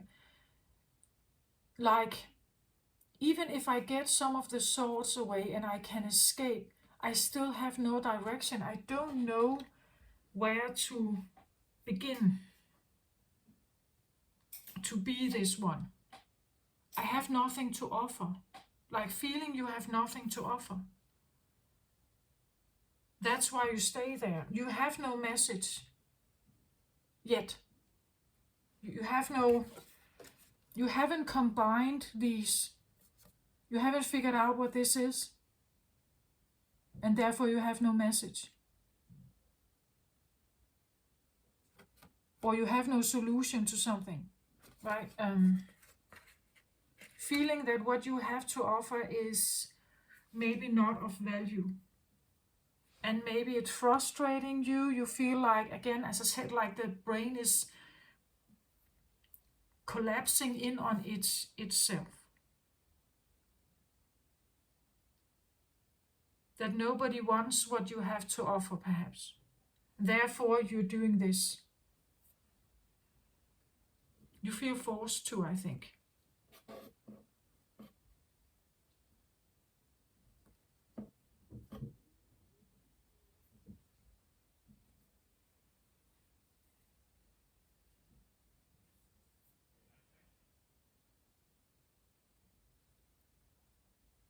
Yeah. One arrow also suggests like a clean cut sword. Like you have one truth, right? You have like one giant message. You don't have 10 arrows here, like you have one, right? Hitting the bullseye. I feel like I'm talking to an Aquarius that is in molding process, right? I had this molding come up also in some of the other reading. It's like you're trying to figure out what your message is. Or maybe you're teaching, or you're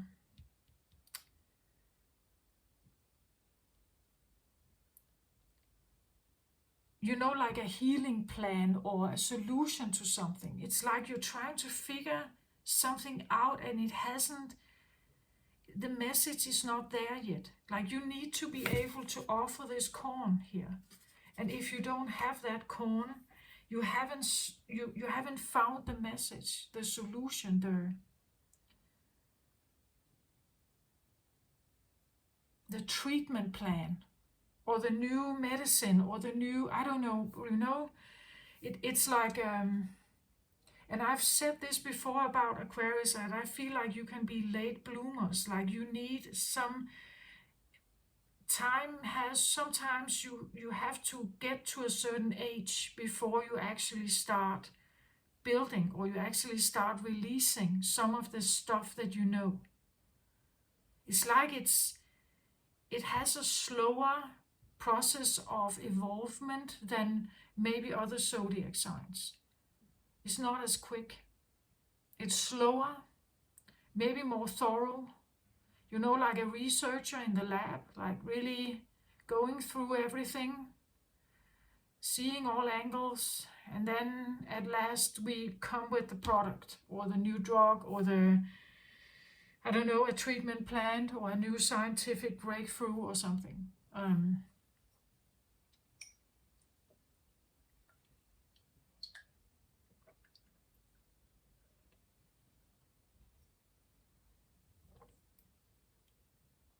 Maybe it's frustrating you that you haven't found the corn, what the corn is. Can we have a card on that one? What is that corn?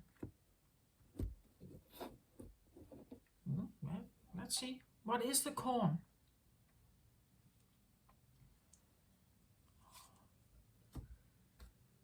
Three of air. Of course, air here, right? Three of air. Three of Swords is usually a heartbreak.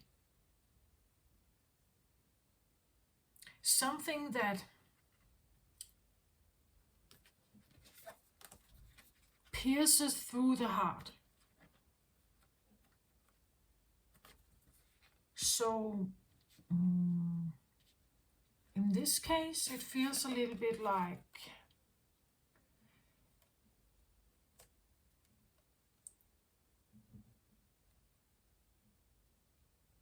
therapist, but therapist is a direct contact, usually between client and therapist.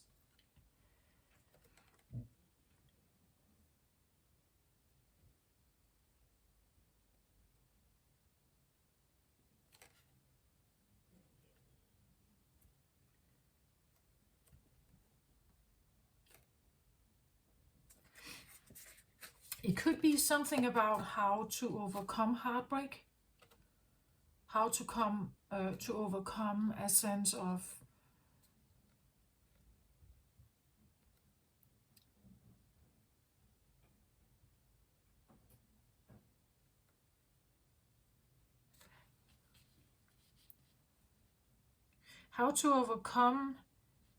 heartbreak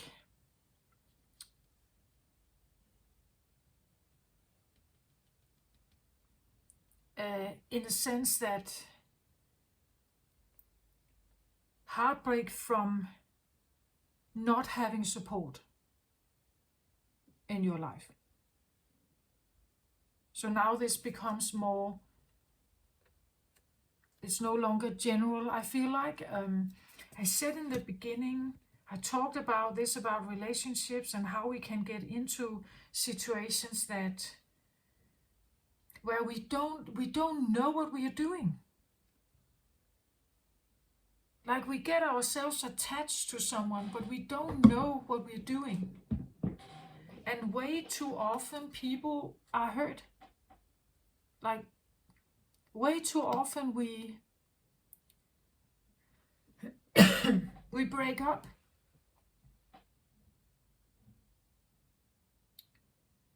We feel that someone else is hurting us.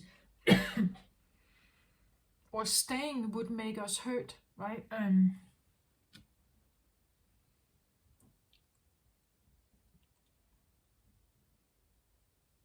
Or even in this case, like the self-betrayal of staying here. How you can use your own thoughts to like destroy yourself, right? How you can use your own thoughts to, like self-limiting beliefs can easily become a self-critical belief and a self-judging belief. So there could be something about like the air element again here that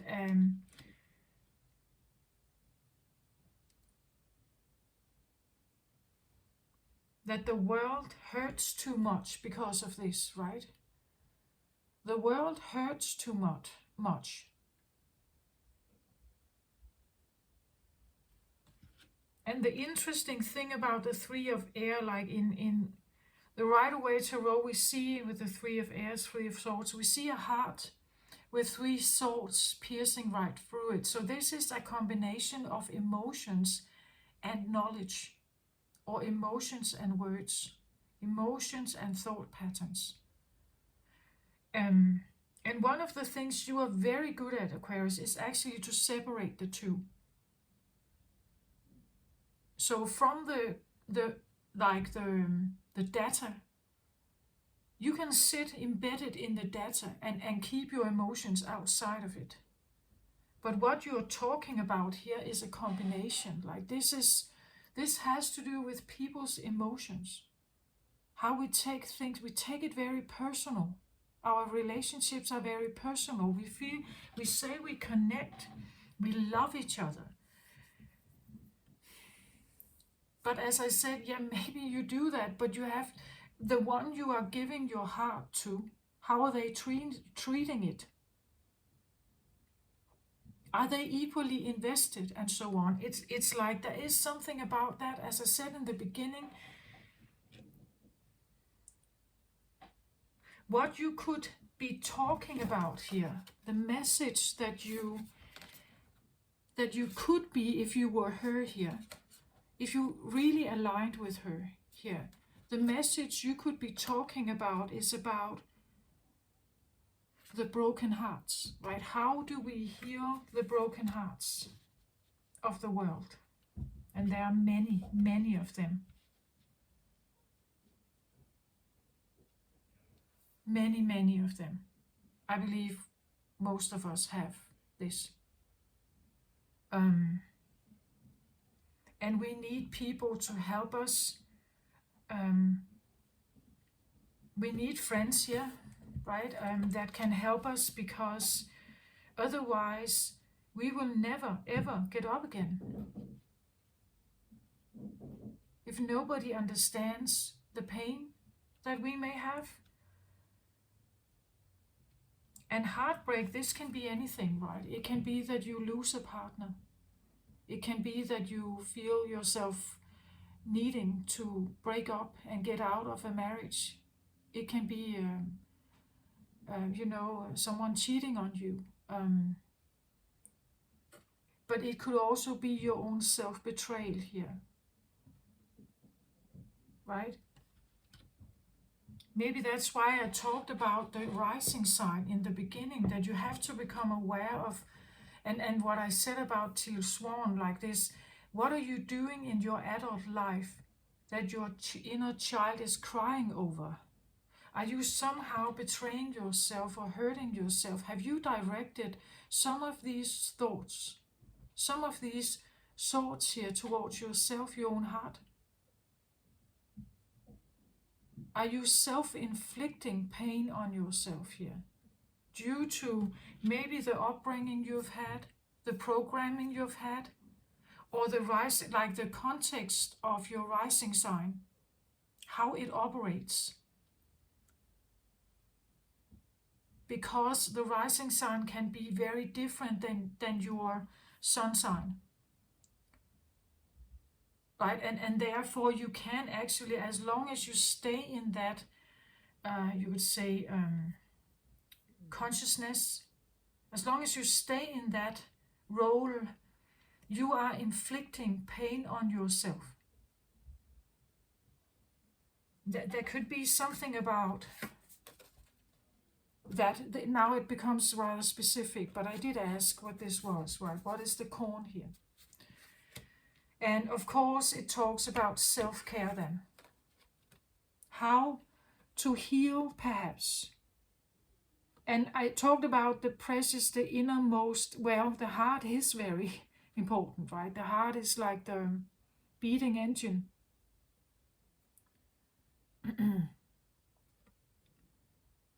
So self-care here. After maybe, something quite traumatic, that because this is an interesting thing for like a very strong air sign, that we have big emotions. Like a 3 of air is like a heartbreak. Like the heartbreak is, no matter what zodiac you are, if you experience heartbreak, it is devastating. Like it's,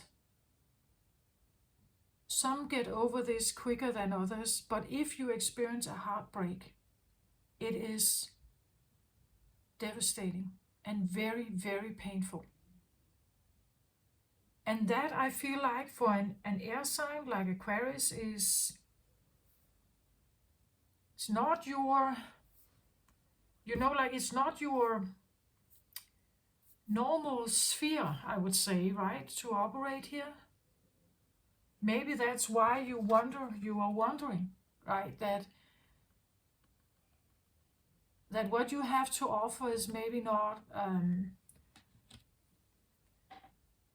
maybe you don't want to go there. Again, as I said, that could be that you talk, like you have to sink into the water. You will need to get to know your emotions. Like maybe I said it was air around her, maybe it's water here. Like maybe she is in water here. But again, I get harvest from this one. I believe that there's something to be gained from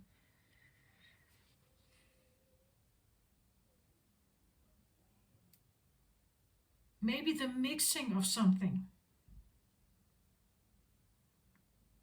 Even though it looks like utter opposites, as I said, Aquarius can sometimes like really split this up and be very focused on the data. Not letting emotions in and kind of derail or mud the result of something. Keeping strict to the data, right? But maybe there's something to be gained by, and this is where again I get some kind of opposites, like, but if I become emotional about data, that is not, then it's corrupted, right? Unless you talk about psychology, or you talk about intuition, you talk about how your mind can influence your heart.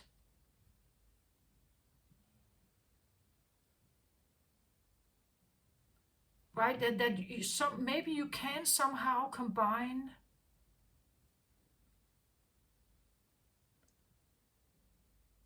something with something else. And when you do that, you will have more of I feel like a more fulfilled life somehow.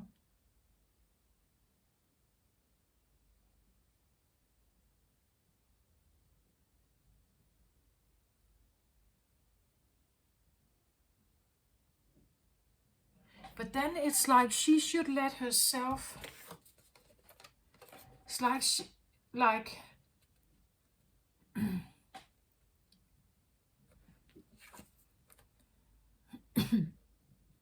it's like having a defense mechanism up to let yourself sink maybe into the water here. To figure out, I understand why she's blindfolded. Like the swords prohibit her from finding the precious here, what that is. And maybe it is in the water, like maybe it is about heart, like the heart. Maybe we talk about science about the heart here. Maybe you're a heart surgeon. Metaphorically, or spiritual heart surgeon. How to get the swords out that somehow end in there.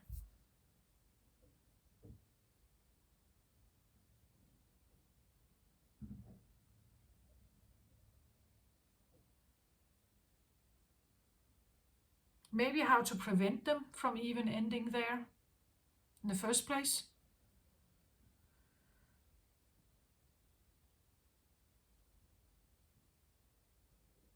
again, I feel like there's something about that. If we say the heart can represent the water signs, and you have swords that represent the air signs,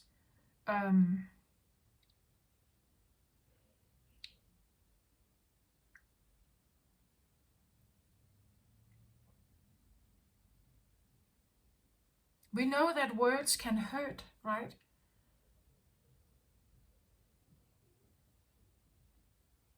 Depending on who the sender is and who the receiver is.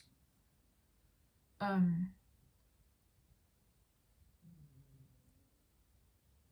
we all, that's my personal belief, we all have a certain core that we're defending. Like we kind of stand there. And maybe for some it's maybe vulnerable and emotional. For some it's fiery and driven by desires maybe. But we are all kind of defending each one. For some it's family, like it's so strongly, like that's what this is, right? It depends on who you are and what is, and I get it, like you are surrounding yourself with your air element here to not dive into the water, here. But somehow I get a feeling, I don't know, I said that in the beginning, like I said, if you were an Aquarius sun and you had a Pisces rising, Pisces is a water sign here, right? Like maybe you would benefit from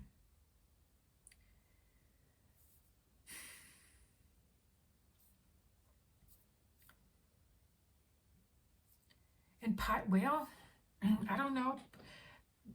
Pisces, I believe all the water signs are intuitive. They are, again, maybe we talk, I said you need space here, maybe you need water.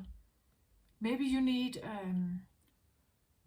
intuition, like the psychic realm. Maybe you need, I said something about, like space or an environment where you can expand, like you can open up and just expand, like the cosmos. The psychic realm, perhaps maybe you need like a combination of your mind and water here.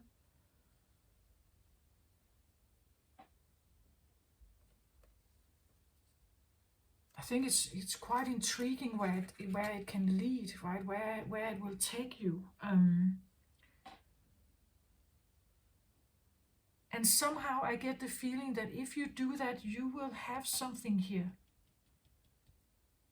There's something here that you can figure out that has to do with this. And again, it can be for you personally, but again, Aquarius is a group-oriented or even world-oriented sign that, like you usually think at least your solutions or your work, the work that you do, that is helpful to many people, right? That it maybe not always, but it would be nice, right, if it somehow could help many.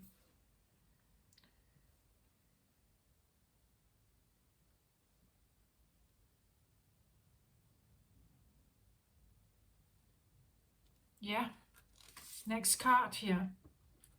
I wanted to know about the arrow here. Look at this healing, right? That it's a message about healing broken hearts. Or even avoiding them, perhaps. Think about that for a minute. What if you could do that, Aquarius?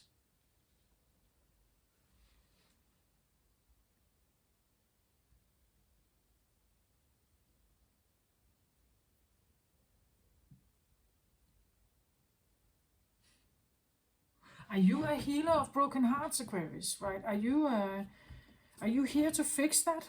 To just fix our hearts?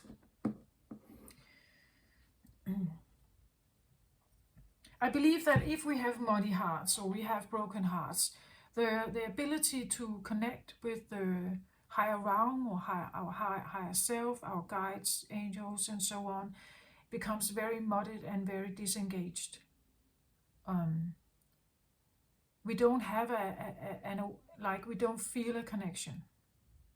So it makes sense that if we could heal the hearts of everyone here, then they would be able to listen and hear a different kind of message. So it would make sense, but for some reason it feels a little bit like you haven't figured out what it is yet. You haven't found the corn here yet. You're looking for it, I think. You could be looking for it. Again, what you are doing here is a mask, right? It is not, this is not your dream job, and you're actually a bit frustrated about it. It's not, but it's like, it almost has this sense to it that I can't come forward unless I have something to present, right? That's why she's here. I don't have it yet. So I can't come forward. I have nothing to present. I have no proof, I have no evidence, I have no plan, I have no,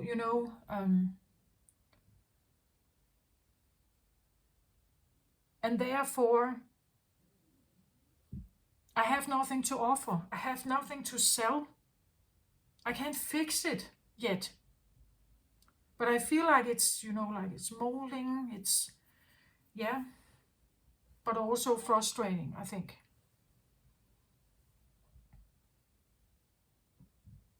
Okay, this is what I have, Aquarius. I don't know.